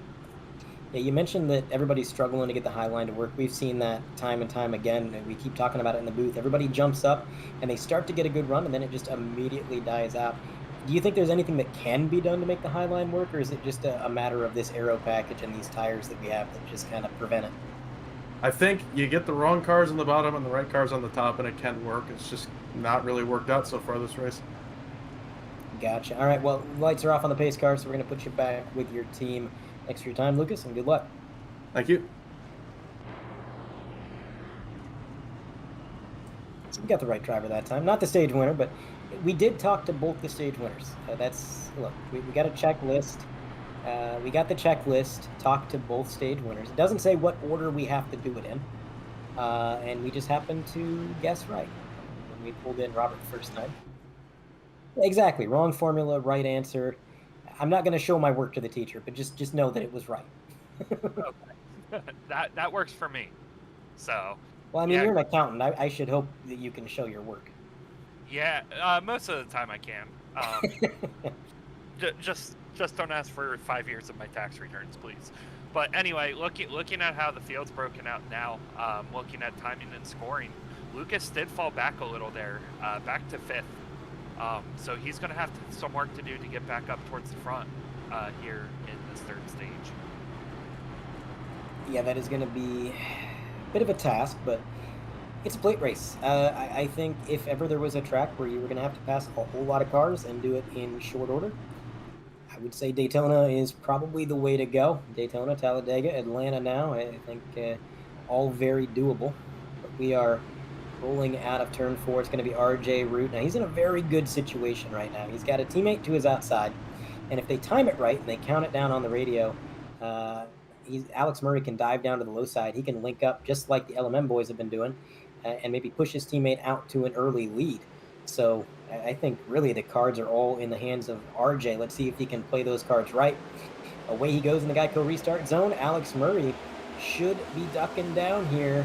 He's going to stay outside, and now RJ going up there as well. Look at this huge run on the outside. You've got the number 8, Alexander Van de Sant, not Ralph Hutchison. Alex Van de Sant in the 8, pushing Lucas, who in turn is pushing Robert, who in turn is pushing the 22. We got pushers pushing, pushers pushing, pushers, Cody. I am not going to try to repeat that, but yes, we got pushers pushing, pushers pushing, pushers pushing, pushers.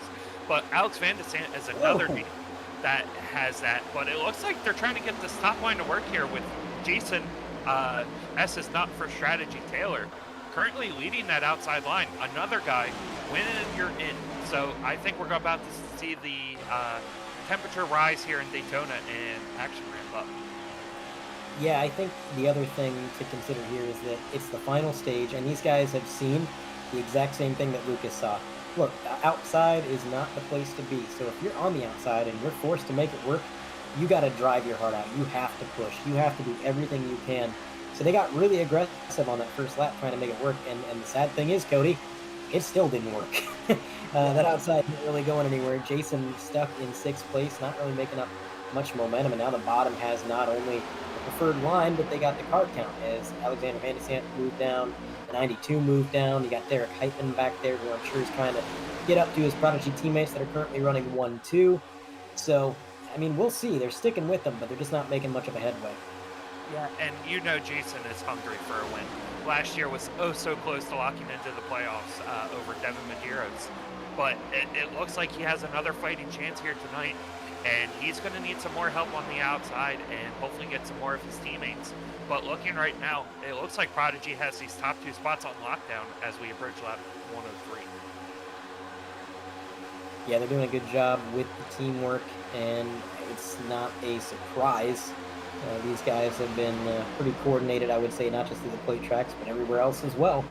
Also, look at that. Chad Gunningsman on that outside lane. He's back up inside the top 10. He was the last driver to get a stage point. He was in 10th, so he's gained 3 positions since the drop of the green.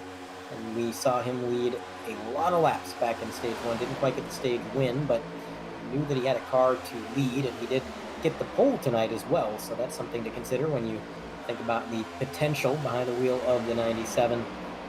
But, the 41, Jason, nobody calls him Jedi Strategy Taylor. If that name gets any longer, it's going to take up half the broadcast, but he's doing what he needs to do. He's not making any erratic moves. He's letting the cars behind him give good pushes. It's not enough, Cody. It's not working. And it's weird. I don't think I can recall a race at Daytona on iRacing that was quite like this, where the outside was just completely unfeasible. I mean, I've seen the outside be difficult to run, but I mean, this is like, we've not seen it work once tonight. Yeah, no, and the only way I can think about this, I don't know if you remember this, back in 2021, it was Talladega 1, and it was where if you even tried to step out of line, you were getting super loose, and the car was almost impossible to drive. That's what this is kind of reminding me of, but just as I say that, the outside looks to have an equal number of cars on that outside lane. So it's going to be interesting to see what happens here as we go into turn 3. Yeah, we'll see what they can do. I'm not very optimistic just based on what we've seen from the high line. And it's nothing against the drivers up there. I mean, look, you got fast cars. You've got what looks to be Adam Benefield. There's too many sun-drop cars. I'm trying to suss out which ones are which. But you got Adam Benefield, you got Chad Gunningsman, you got Jason Taylor. These guys, they know what they're doing. If anybody should be able to make the outside work, it's these guys. And there you see John Delaney a little bit further back on the outside, and yet still just stalling out around 4 or 5 car lengths back from the leader. And they've got so many cars too.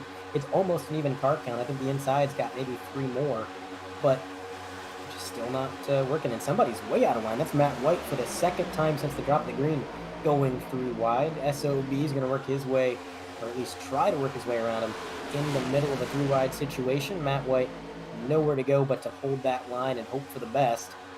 Still not an opportunity to drop down in line. I'm not sure if that was intentional that he stepped out, Cody, or if maybe that car actually got a little bit loose. Yeah, it looked like Matt White was trying to make a move on John Delaney there. And unfortunately right now, the longer they are side by side like this, it is killing all momentum on that outside. You can already see the gap that's developed between Matt and John Delaney. You hear it on the radio, Sean O'Brien getting frustrated with the side drafting between them, where they're just trying to get back up to the bumper of the 6 car.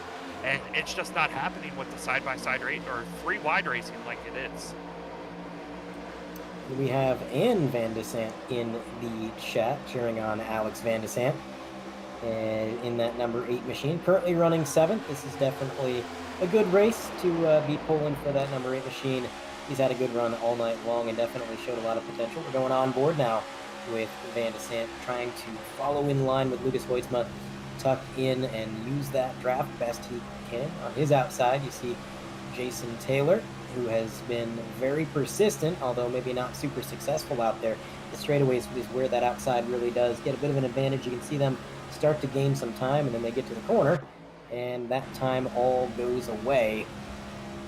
iRacing server actually lagging there momentarily as Carlos's feed kind of glitched out. My iRacing feed cut out as well. So what I said earlier about the iRacing service potentially having some issues may not be incorrect, but look at that, the 41 way out of line, Cody. Yeah, and I'm just still flabbergasted by how much that side drafting killed that second pack.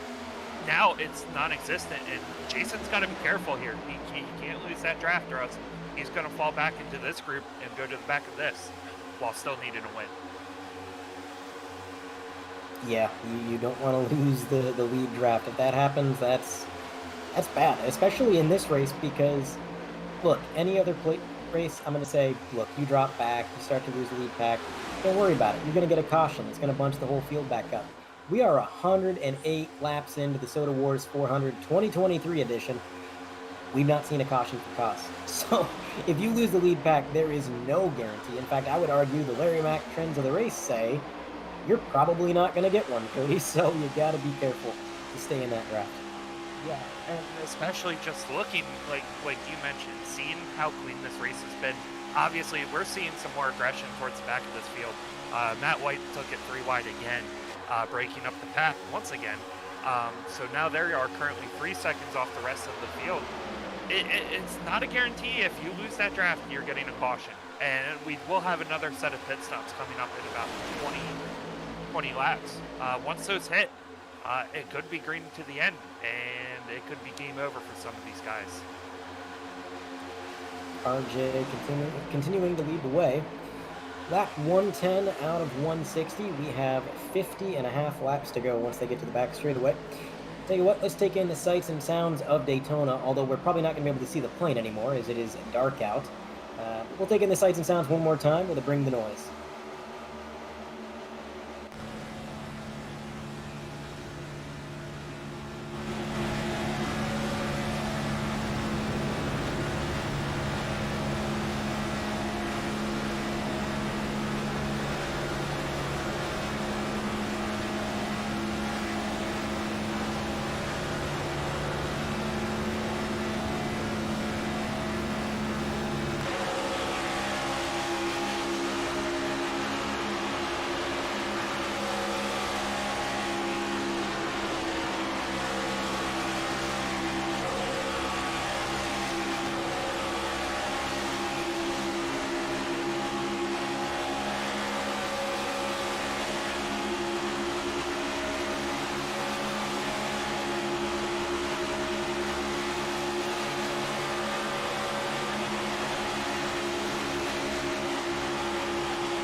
And we are back from the Bring the Noise, taking in the sights and sounds of Daytona International for the last time of the season. RJ Root's still out front, and Cody, I've been listening into the driver radio, and it's funny, you mentioned when we were off air that Matt White was kind of the madman of the race. He's been going 3 wide, definitely showing the most aggression out of anybody, and I just heard his name come up on the radio a couple times, so maybe Matt White in the 48 starting to lose patience. He wants to go.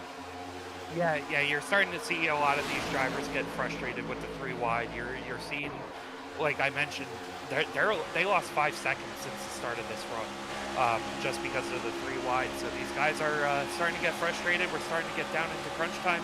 As you can see them go outside again, trying to get the run and side drafting the back of the cars. It's with Sean O'Brien Jr. again. So these two may have some words post-race, but they're losing time, and clock's ticking for some of these guys. Yes, I mean, it's honestly kind of funny. Like, you're not gaining anything. When you're side drafting somebody at a track like this and you've got nobody behind you to push, you're just kind of throwing a parachute out on both cars. You're saying, look, if I'm not going anywhere, neither are you. So he's, at this point, I think he's just kind of out here to play havoc on some of these guys because he ain't gaining much. But out front, new leader as the pit sequence has yet to go underway, but Matt DeCiani and John Delaney with Taylor have gotten around Root, gotten around Murray. These drivers have just freight trained their way to the front. So number 4 is going to lead some laps for the first time tonight, and Delaney as close to the front of the field as he has been so far, as well as Jason Taylor up on the final step of the podium. Seeing some new names up front. Yeah, it's definitely a group of 4 or group of 5 really, that we haven't seen up front yet today. All working in unison, all with some EPI power under the hood, as far as I'm aware. And these guys are moving. They want to lead some laps. Matt DeCiani's in the lead here with John Delaney second. And it's looking like a well-oiled machine between these guys. That it is, staying single file, just trying to get to the end of it again. 118 laps without a caution. It has been a very unique Daytona race, and I do want to talk a little bit about Adam Benefiel up inside the top 5. I don't want to give him the commentators first. I want to hit him with the 3-wide TV ray gun, as Peter would call it, but you know, it's been a rough year for Team Conti. It's been a rough year for Adam. He started the season out in a bit of a funk. I think he started to improve a little bit now, but a win at Daytona going into the playoffs would be such a heel turn. It would be such a change in momentum, definitely for the better. And I think he definitely wants to get these playoffs started off right, and he's looking at a really good chance at it. There's just, right now, 3 cars between him and a checkered flag. Yeah, he's looking good here at the plate track. What seems to be his Achilles heel of all the tracks that are road courses. And like you mentioned, trying to gain that momentum, trying to gain up some playoff points so he has a better chance when we get into the playoffs. Somebody else to take a look at the top 10, and you mentioned Alex Vandesen, as we have before. Not normally one to know to run really well at plate tracks. He's been struck by the bad luck bug all season. I believe in the first 5 races he got DNQ, or the incidented out limit when these cars were still in tank mode. So he's starting to build some momentum here too. Hopefully it's not too little too late. Yeah, definitely having a good run and showing some skill. I mean, we know Alexander Van Sant is good. He was the IROC champion the year that he got invited to IROC. Then he kind of made the transition from the open wheel IndyCar, whatever iRacing calls that now that they lost their license series, over to closed wheel racing, stock cars. And I mean, he was really good at the transition. He's been really good at the road courses. He's been solid on the ovals. But you're right, the super speedways have been kind of foreign to him. And right now, he's starting to show that he's got it figured out. Man, oh man, so many sun drop cars trying to figure out who's where. But RJ Root in 6th, he led a lot of laps, and he's still got a good shot at it. There's a lot of cars in this lead pack. It's not like stage 2 where we saw the massive breakaways. Really all the way back to 12th is all right here with them before you get a larger breakaway. So interesting to see, and I'm curious to see if they can stay together through this final sequence of pit stops that's coming up. Yeah, it's going to be interesting. You know, a lot of these guys do have some way of communicating in between one another, who pits with who and how many cars and on what lap. I think that's going to go very far way of telling what's going to happen. We saw Robert Miller last stage jump out to that lead with some pit strategy, and it's going to be interesting to see if somebody else does it here today. A little bit of strategy makes things interesting, that's for sure. Speaking of strategy, Jedi, nobody calls him that, Jason Strategy Taylor, right in third place, right behind John Delaney. So Apex drivers starting to get the whole teamwork thing figured out. John Delaney, Jason Taylor, Kevin Steele is separated by a car. He's back there as well in that Coke machine right behind Adam Benefiel. Matt DeCiani is really the odd one out here, I would say, in that number 4. He really doesn't have that many drivers around him. His only EPI teammate on track right now is Randy Drumhiller, the Drumhammer. And Randy's still here, but he's not up here with the number 4 to lend a helping hand. So that's got to be a bit of a scary situation when you're up here, but you really don't have much of a paddle. You're just kind of at the mercy of the waves and hoping the competition plays nice. Yeah, and you have to imagine John Delaney, Kevin Steele, Adam Benefield, they're all going to be working to try to get Jason into the playoffs. Obviously, very important for Kevin. And like you mentioned earlier, they're making up a lot of points here on DSR here tonight with only Jim Schofield and Bobby Anderson in the race. Oh, and Andrew Dyson, but Andrew Dyson's back in 29th. So that's going to be an issue there too. So that's another thing we got to keep our eye on, Andre, is the fact that these guys aren't just battling for a points title, they're battling for a team championship. And that's what pays out the big money at the end of the year. Yeah, the team money is definitely where it's at. The payout for the team championship is not insignificant, and these guys know it. So they're going to be doing everything they can to get as many points for each other as possible. Because, hey, look, if you're an Apex driver and Apex wins the team championship, they get that healthy payout, you're probably going to get a cut of that. So, you know, yeah, you want to win Daytona, but if you've already got a win, you're locked in. You got to push Jason out front, get him a win to secure the team championship. Well, that's not too bad of a sacrifice, and I can definitely see these guys working together to help him out, and that's just working much to the chagrin of Matt DeCiani, who just, again, he doesn't have any help out here. He's fending for himself in a team battle.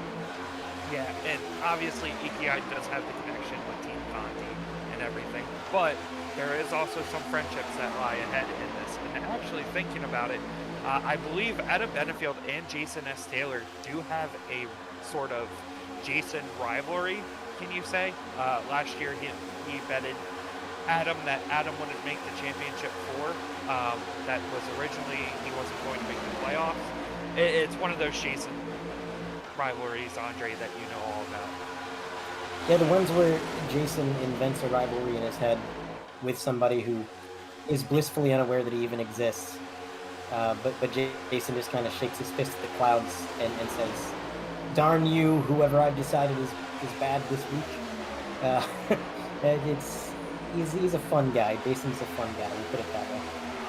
Yeah, very fun to be along with and get along with. Now, somebody else that we got to take a look at is Derek Heitman, another guy on that cut line, currently in 13th, 1.5 seconds behind the leaders in this lead pack. He hasn't really made any moves yet. We gotta wonder if he's saving his car here for the very end, or if he's waiting for this pit stop to happen and see if he can't cycle out with his prodigy weekends.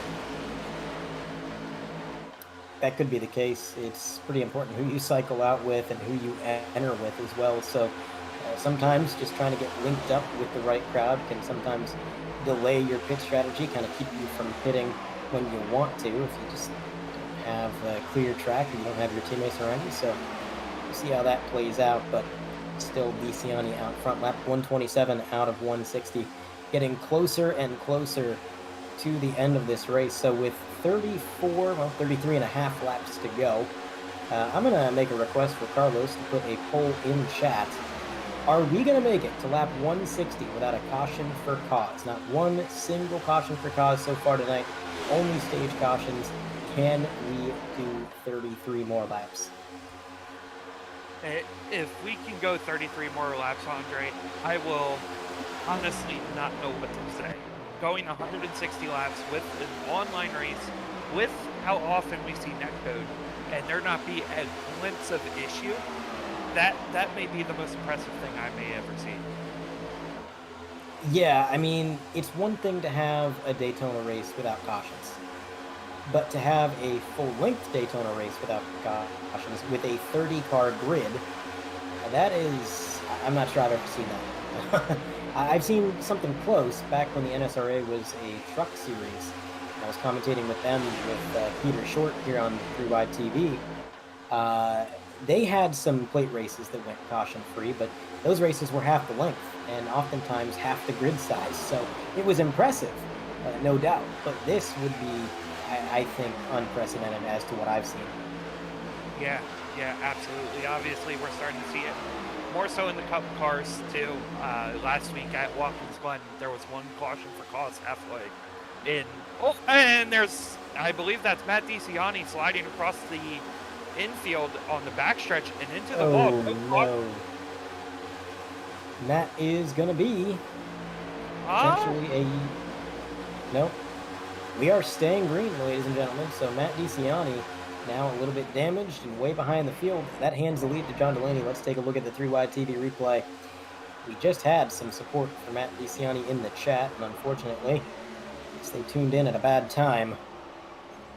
Matt's going to gently back it into the wall, and maybe want to get a different look at that. I'm not sure how much help he got. He definitely got help from Jason Taylor and John Delaney, but I'm not sure how much help. Yeah, that was maybe just a misaligned push there, Cody. Obviously not on purpose, but... Yeah, definitely not on purpose, but another thing is, too, the car gets so light going through there, and it's so tough sometimes to see what's going to happen.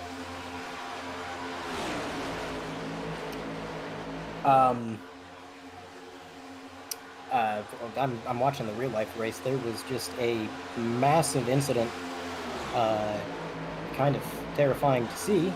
Engine went flying out of the car. The 41 looks like Ryan Preece. Just want to make a note of that because that's why I paused there. I will hopefully update when we know that he's okay. But in the meantime, John Delaney still out front. Matt DiCiani, unfortunate not to get that caution. And again, he spun off the racing surface, which I think was the downfall. Obviously, iRacing has certain criteria for a caution to fly, and it's about a 45-degree angle on track while another car passes by within a certain radius. He definitely achieved the 45-degree angle, but he did not achieve the being on the racing surface. So, everybody coming down pit road. This is going to be the money stop, the last stop of the night, Cody. We're going to see a little bit more of that left tire strategy. How many times can you pull that off in a row before the right side's just not taking anymore, Cody? Yeah, I think these guys are still going to be doing it. We saw it work earlier, but I think we're going to see just some fuel-only stops here coming forward with how this race has progressed and how important track position has been. And you can see, first off pit road there, I believe was... not quite sure who was first off pit road, but it's definitely going to Benefield leads the field off pit road. So it's going to be interesting to see. Oh, that's Dalton. Dalton's going to lead this back. And that's going to shake up. Yeah, didn't see that coming. That had to be a no-tire stop. Here comes, oh man, almost a Kevin LePage incident there, but everybody's able to steer clear on pit road. A few more takers. I believe that's Chad Gunningsman. That 97. And Carlos says, good thing Mobley has a bright car. Well, it didn't work out for Kevin LePage. His car was also bright. So, not sure that that's the best criteria. But, oh, no! Inside. Did he F4? Or was that an incident count? It would have been impressive if that's the incident count. But he just went sliding to the infield with... oh. So, yeah. So he hit... oh. Oh my goodness. Okay, so just an update to the real life race. Ryan Preece is out of the car. But they just showed a replay, and that was probably 20 feet in the air. That was the most wild thing I think I've seen in probably a decade. I don't think we've seen a wreck like that since the Gen 4 era. No, quite and frankly. the only wreck I can even compare that to would have been a blowover in one of the um, 86 cars. That's what it Yeah, looked like. no, yeah, that looked like a Gen 4 incident there. Oh, a little bit swerving in our race there. Somebody that's going to be, I believe, the number 9, Mike Chris, in the Mountain Dew machine, getting down beneath the line, but he's able to keep it on the surface. He's all right. He is going to try to rejoin in front of his teammates, but now down pit road, we got some takers. Just a few more stragglers. Schofield still on track. Mike Chris in second. You've got Sean O'Brien Jr., Anderson, Patrick Gitter, Johan Seminario filling in for Dustin, I believe, today. RJ Root, Alex Murray. None of these guys have pitted yet. Well, actually, I believe Root and Murray have. These guys have, but Seminario on forward, staying on track and just trying to run that thing dry. They're taking the Cody Bird strategy.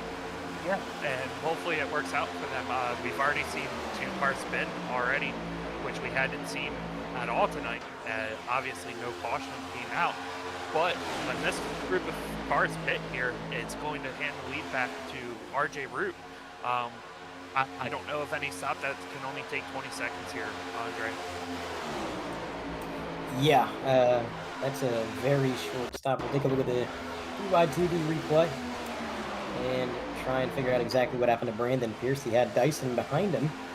He was getting pushed through the corner, and then, yeah, Brandon just kind of slid a little bit up the track, half a lane, Cody, and the bumpers were no longer aligned. And you know what happens when you're not getting a square hit. It just sent it around and unfortunately got disqualified from what may be his last race. As you said, Cody, thinking about retirement, and that is not a way to end a long career here in the league. Hopefully he thinks about sticking around. I know he still has some gas in the tank, and it's just kind of a bad situation. Daytona, you know, it happens, luck of the draw. It was a bad night for Brandon all night long. I mean, getting stuck with the number 12, having a little bit of damage, going a lap down, and then not having any cautions to get back on that lead lap. But Schofield, Michael Christopher still leading the way. These guys, I don't know how much further they can necessarily go on fuel, Cody, but I would think they got to be getting close. Yeah, they're definitely close. So we went back to green around lap 99 with 24 to go. That would put us here about lap 40 on fuel. So these guys are going to have to think about pitting soon. Also, another thing, their gap is staying about equal. So they're not gaining any time, they're not losing any time. But once they come in and pit, it could be game over. Yeah, that would be very difficult to overcome any time loss from staying out so long and not having the draft at this point. We're so far into the race, not many laps left, 23 to go. You can see on the track map some of the separation through the field, the different packs that have formed up. The 47 is going to be at the top of the track map, just in the middle of the back straightaway, going past that red dot. That is your race leader. And it sounds like over the radio, at least, SOB is going to be coming down pit road this time. I don't know if the cars ahead are going to follow suit as well. Going on board with SOB, he's going to duck down beneath the double yellow, and it looks like everybody in front is going as well. A couple of drivers behind decided to stay on track, but here comes Anderson and Seminario in the 1 as well. Patrick Gitter in the 21. These guys at least going to have somebody to draft with when they come out of pit road. I think they lost a little bit of time staying out that long, but having a draft partner will help. Yeah, having a draft partner coming through here is probably the most important thing you can have. You don't want to go back out onto the track and be by yourself. But we see RJ back in the lead, coming here with 22 to go. And don't look now, but Derek Heitman has joined up with his teammates, and he's in the lead pack again. Yeah, Derek Heitman is right behind Lucas Hoytsma and Robert Miller. So he's 2 cars separated from his teammates. And you know that he's going to want to get up there and work with these boys, and he wants to get that win to add another one onto the list. A little bit of a breakaway with 22 to go. The final set of pit stops has been completed, so we're going to throw it to just one more crank it up or bring the noise, I suppose, here at Daytona. When we come back, we're going to be all the way to the checker.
Welcome back here to Daytona Beach, Florida, as we have 18 laps to go in the Soda Wars 400. Currently, RJ is out front, leading his teammate Alex Murray in second, Robert Miller third, Lucas Hoytson fourth, and Derek Heitman is the top 5. Andre, 18 to go here. We're seeing some last-second pit stops. It's going to be interesting to see how this finishes out. Dalton Mobley back down pit road when he had already pitted once before. I don't know if he had some sort of pit road error, didn't take as much fuel as he would have wanted to take, but that is a costly mistake nonetheless, whatever happens, sending him down to 24th, potentially 25th by the time it's said and done. Matt DeCiani not likely to get around him from a lap down there, but out front, this is the lead pack. RJ Root, Alex Murray, then you've got Robert Miller, Lucas Hoytsma, Derek Heitman. You've got Heitman, Hoffman, and then I believe there's a bit of a breakaway there to Hoffman.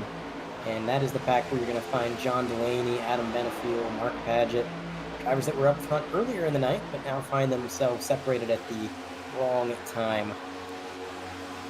Yeah, this 5-car breakaway is exactly what these leaders wanted. They want to fight this out among themselves. They don't want anybody else outside of this top 5 having a shot at the win. And it's looking really promising for Derek Heitman currently in 5th place and having 2 of his teammates, knowing that those 2 will work together, but you do have the 2 stage winners in between. Yeah, you know that Miller and Hoytsma have speed, and you know that they're going to try to make something happen, but I think what's playing into Prodigy's favor here is mostly the fact that they've just got more cars. They've got Heitman, Murray, Root. LMM is down a man. We talked about Mike Chris having that slight issue on pit road, costing him a lot of track position. That's got him separated from his teammates. So Prodigy definitely looking stronger from a car count perspective. But, anything can happen, especially when it comes down to it. These guys are going to start making moves, and from there, it's anybody's guess what happens. Yeah, once the moves start happening, it's going to be anybody's guess as what's going to occur. But like I mentioned, the top 5 currently are the top 5, and the top 9 are the top 9, just based off the gaps. So these guys are going to fight it out here with 15 to go as long as we don't get another caution. Currently 145 laps of continuous green flag racing without an incident, which is very impressive. Yeah, I mean, I can't even begin to describe how baffled I am. I mean, I'm not saying it's a bad thing. I'm glad that these guys have kept it clean and green. It's just, I don't think I would have bet any amount of money that this was a possibility, that we would go 145 laps now without a caution for cause. That's just unheard of, and I'm glad to see it. These guys are getting through the race. They're racing clean, respectful. We'd love to see it, but I don't think that respect has very long left to go, Cody. I think the time span on that is starting to die out, because these guys are going to want to fight for the win, and well, that white flag grows ever closer. Yeah, exactly. And another thing, and I mentioned this to Corey last week, Andre, and I want to get your opinion on this. The last couple of weeks, we've seen a lot cleaner racing. We've seen less and less incident for cause. It seems like these guys are finally starting to get comfortable with one another, and the respect's kind of coming back in between these guys. Yeah, it's a mixture of the respect, and it's also the fact that, this league has had a lot of people come and go. There's been familiar faces that were, they either left the league or they've been moved from the league. You've had people come in. Yeah, hey there, Cody. You've had people come in mid-season and try to get a bit of a late start to the year. And of course, when you are in a motorsport like stock car racing, where you're racing in such close proximity to everybody, and you kind of have to get a feel for your competition, it can be tough because nobody knows how you race, you don't know how they race, and it can lead to some issues. But I think we're at a point now in the season where it's starting to stabilize. The guys that were gone are gone, and the guys that came in, well, they've been here a while. So we're starting to learn each other, starting to get used to it, and it's definitely showing through the racing product. Yeah, like last week, we saw 2, I believe 3 cautions based off an incident count. But for the most part, racing was very respectful. And the week before that, racing really respectful, barely any incidents. So it's not so surprising to see this go green. We saw this obviously back in 2021, obviously not at a super speedway where I believe it was 4 or 5 races in a row. There was only the stage caution. So maybe we're on the brink of this again, and we're seeing a great product so far. A little bit of action towards the back of the field there. Oh, Oh, no! oh, caution's out. oh no. I believe Van de Sant may have been involved. Oh, the 97 as well. Oh, what was that? Well, that changes everything. All right, we're gonna take another look at the replay here. I don't really understand why we're blocking for 10th on back, but just a bad bump there, and then it wasn't a block. That wasn't a block at all. That was I don't know what that was. That was 97 getting run over for reasons, I guess. That was Wow. Russo in the 27 just cleaning his clock. Oh, now that is very interesting. That's something I did not expect to bring out our first caution for cause here of the race. But hey, when we get back racing, it's going to be under 10 to go, and it's now anybody's race to the end. Yeah, I did not expect that to be the way we got a caution. I thought it would be one of the drivers up front, but yeah, I can't expect many of these guys are going to come down pit road. They should be pretty comfortable on fuel, especially now that they're pacing. And of course, tires not mattering too much, but as they do come down the racetrack here under pace speed, we're going to keep the cameras on them, and if they do pit, you will see everything happen as it happens. But we're going to throw it to a quick break, and we'll be back for the drop of the green.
It'll be 8 to go as they rocket out of the Geico restart zone across the stripe for our first caution for a cause and our first restart for a cause.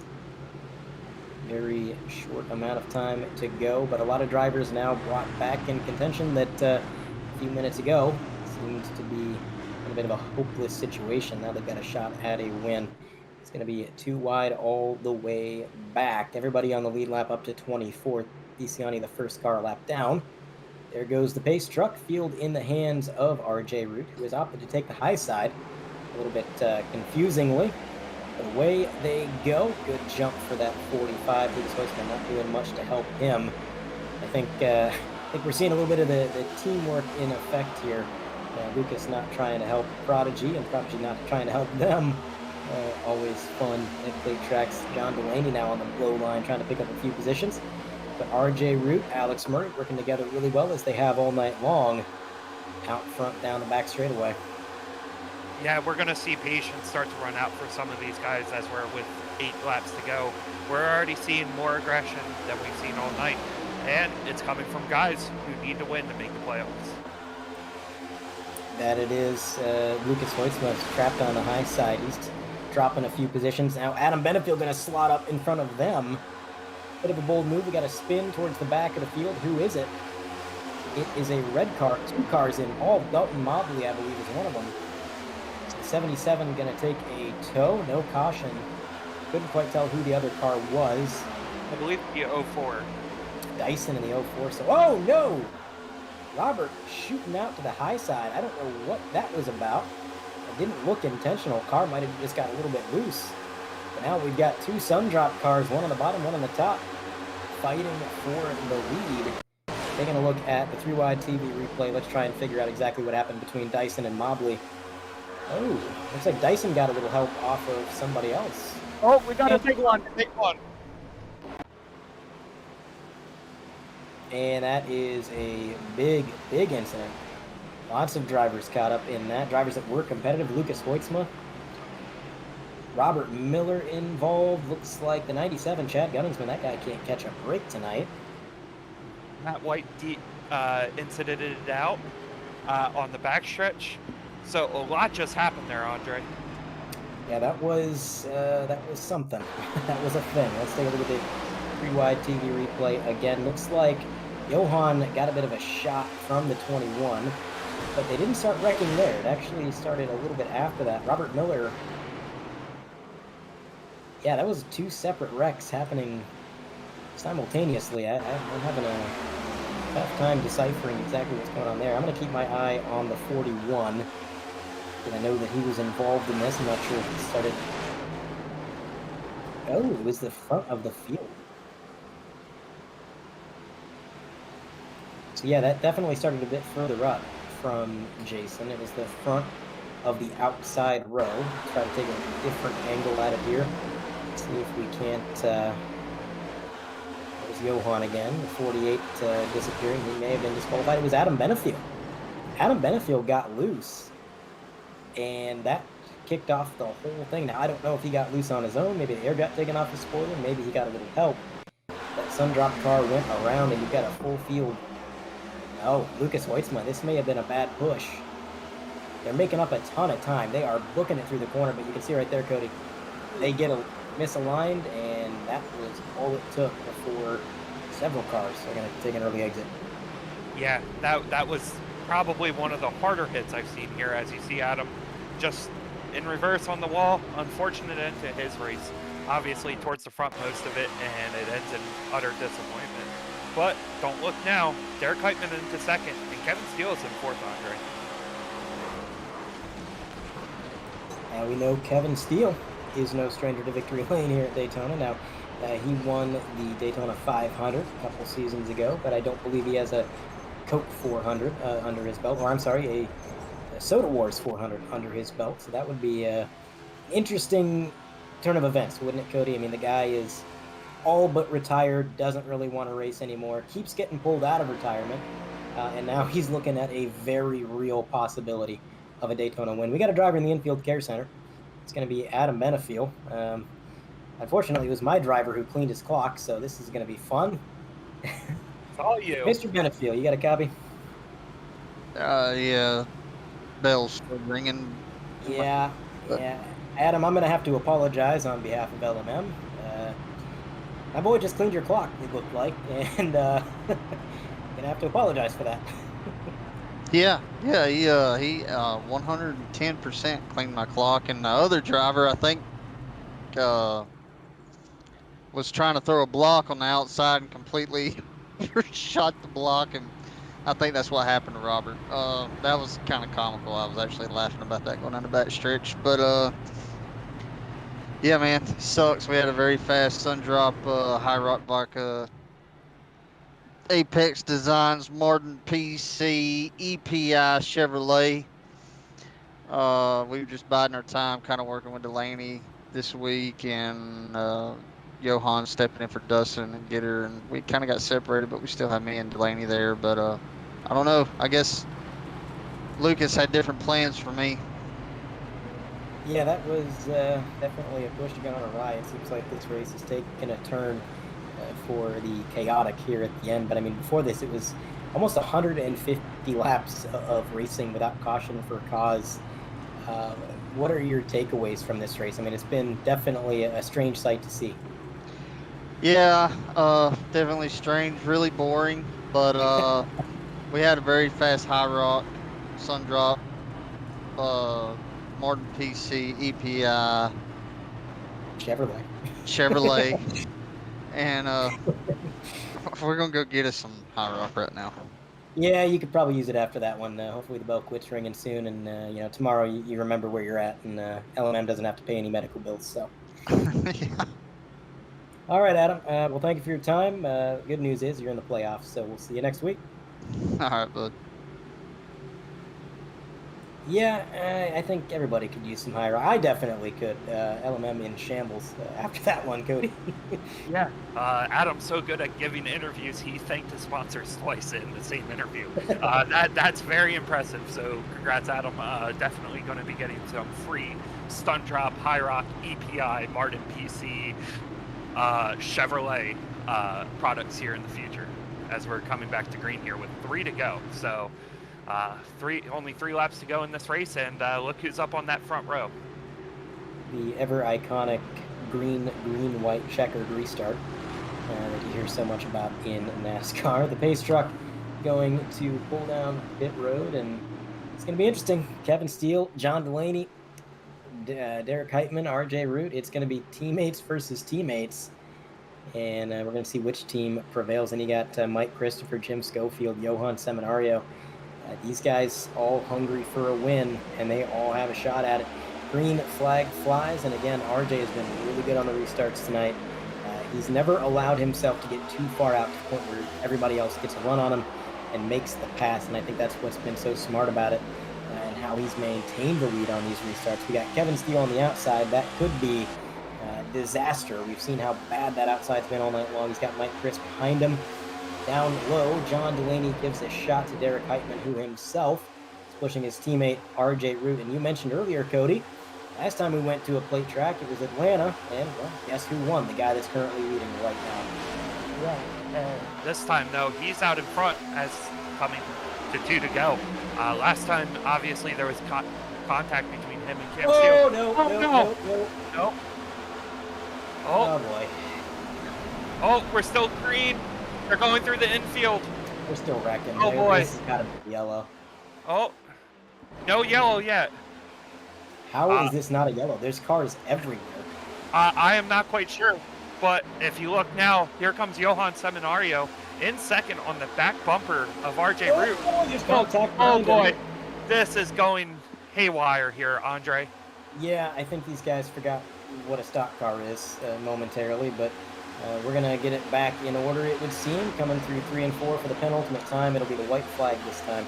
Johan Seminario running second to RJ Root. You've got Patrick Gitter. You got SOB out of nowhere. Nolan Hodgson in fifth in that number 12 machine.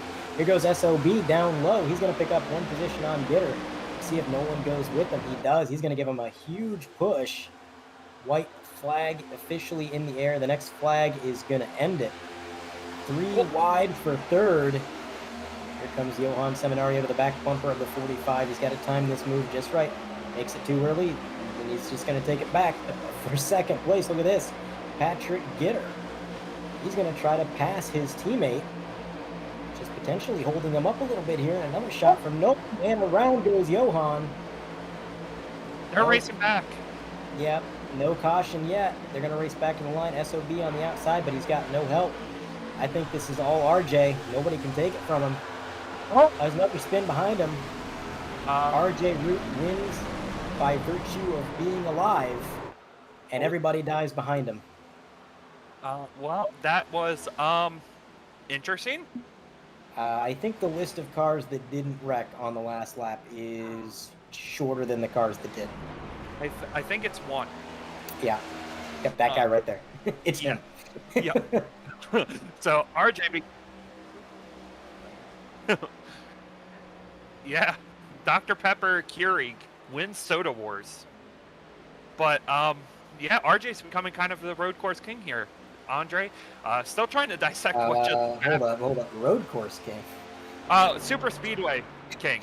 My bad. I got my lefts and rights mixed up there. I was gonna say, what race are you watching? Huh?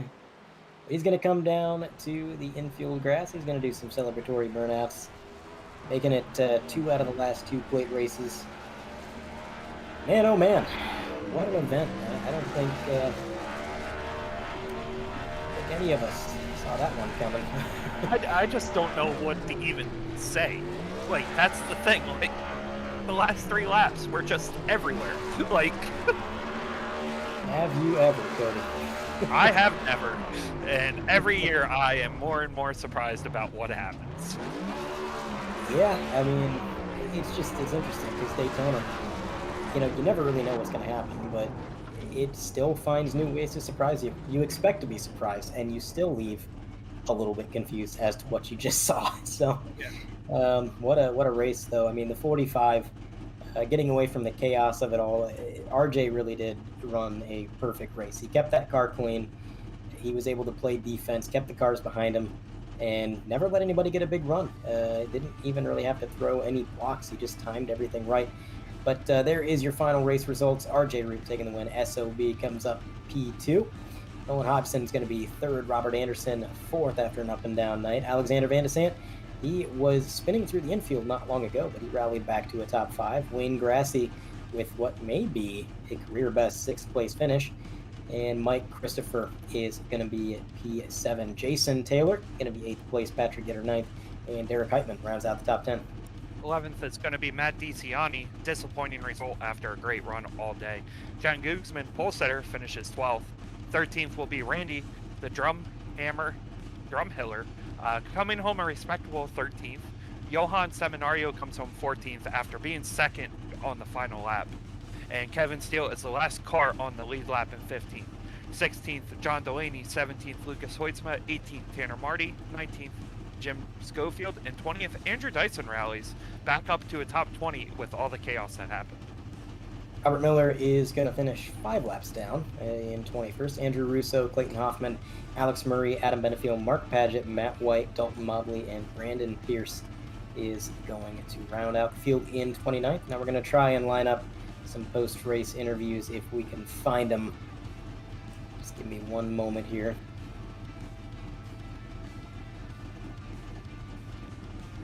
Let's see. Nobody in the waiting room, so I'm going to have to manually find them. So bear with me. Nolan Hodgson. We're going to talk to 3rd place first.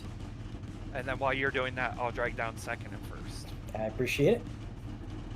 Nolan Hodgson, you got a copy? Yes, sir. Well, Nolan, it's another podium finish. You seem to be doing pretty good at these plate races this year, and the trend continues. How you feeling? I mean, really, that was probably the best instincts I've ever had at a super speedway.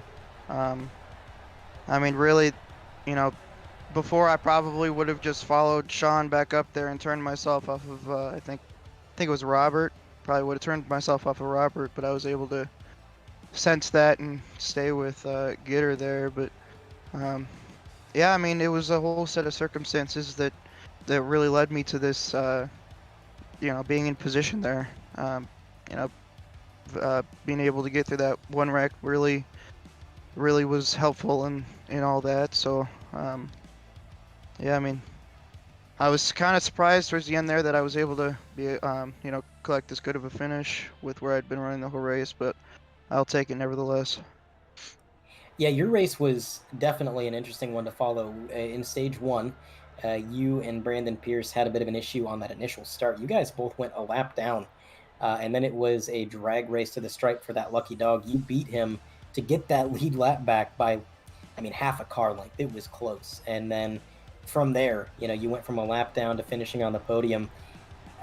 I mean, did you at any point kind of lose hope? Or, I mean, that was a really great comeback. It seems like you were just motivated the whole time. Yeah, I mean, I was like, well, this is another super speedway race for me. I mean, it's been a while since I'd raced before, so I was still trying to, even though it's a super speedway, there's still a lot of little movements with the wheel that you still have to make. If I was usually at these bigger, not mile-and-a-half super speedways, I usually end up losing the pack somehow and having to try to claw my way from there. But like I said, everything happened for a reason. It seemed like there was a plan set more for me before the race even started. All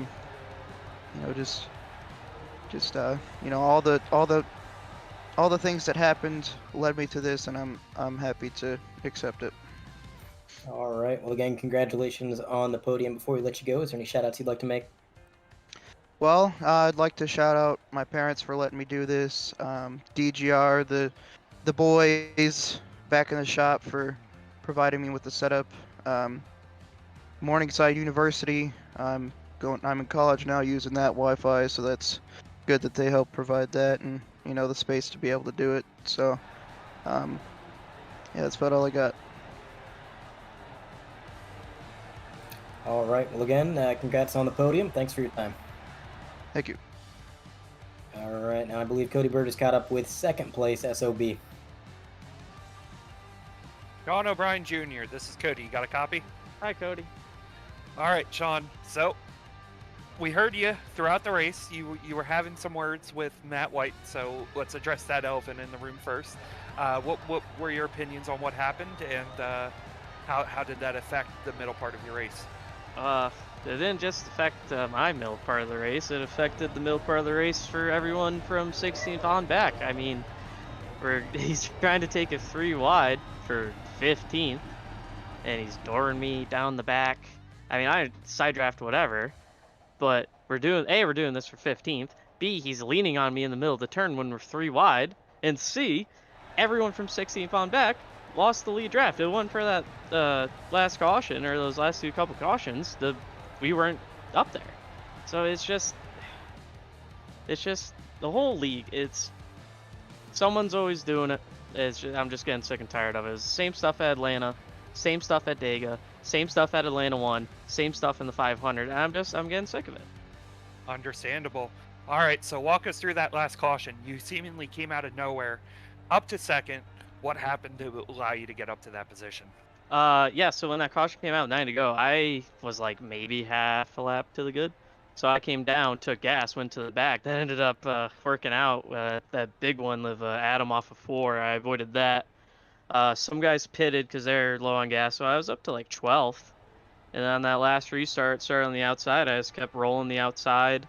There's a Reckless John and Kev coming at 4, coming to the white, and I was just in the right place at the right time to not get wrecked. Got hooked up with Gitter and Bobby, and just started making a run going down the back. I gotta apologize to one, Johan. I thought I was gonna hit him in the taillight, just give him a bump draft. Ended up hooking him like McDowell and Brad and Joey at the end of the 2021 500. So definitely feel bad about that. But was trying to help get Jason get a win there. I came up 1 short. So it's we're in the playoffs, so that's silver lining, but it just sucks for everything that happened there. Absolutely. Of course, another second place finish. Obviously having some good runs this year. Is there anyone you want to shout out for your run to here today? Shout out Big Papa Kev, Jedi, John, Cam, Rip, Bryson, Rip. It's been kind of a tough year. We're in the playoffs, but definitely had some challenges. Definitely been a test of perseverance. But we're in the playoffs. This is when the fun begins. Absolutely. All right, Sean. Well, we'll let you go collect your thoughts, and we'll see you out here next week at Darlington. I love you, Cody. I love you too, Sean. All right, SOB out of the booth, and now we're going to have a word with race winner, RJ Root. Let's pull him in. Mr. Root, you got a copy? Yeah, I got you guys. Well, RJ, I think you're quickly becoming a bit of a super speedway ace. You're making it 2 out of the last 2 now, and I got to tell you, it really looked like you ran this race flawless from my perspective. You got out front, you never looked back, the defense was on point, and you're walking away with another checkered flag.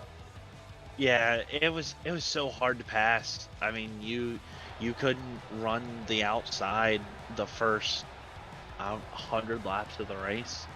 The bottom line was just so dominant. It took all of us, trying to group together through pit stops to finally, be able to really get up front and stay up front. But I feel really bad for my teammates that all got wrecked, and it's so. I love plate racing. I don't love plate racing at Atlanta, but I love actual plate racing. And it definitely shows. Now, this race kind of had 2 different sides to it. Obviously, the first 150 laps almost were caution-free, for cause at least. We did have the stage breaks, but then the last 10 laps, we had, I believe, 4 cautions. So a very long string of clean racing followed by a bit of a turbulent end. How difficult was it to adapt to what I would assume was kind of an unexpected long green flag run, and then have that kind of whiplash of what happened at the end? I mean, we kind of expected it to be at the end.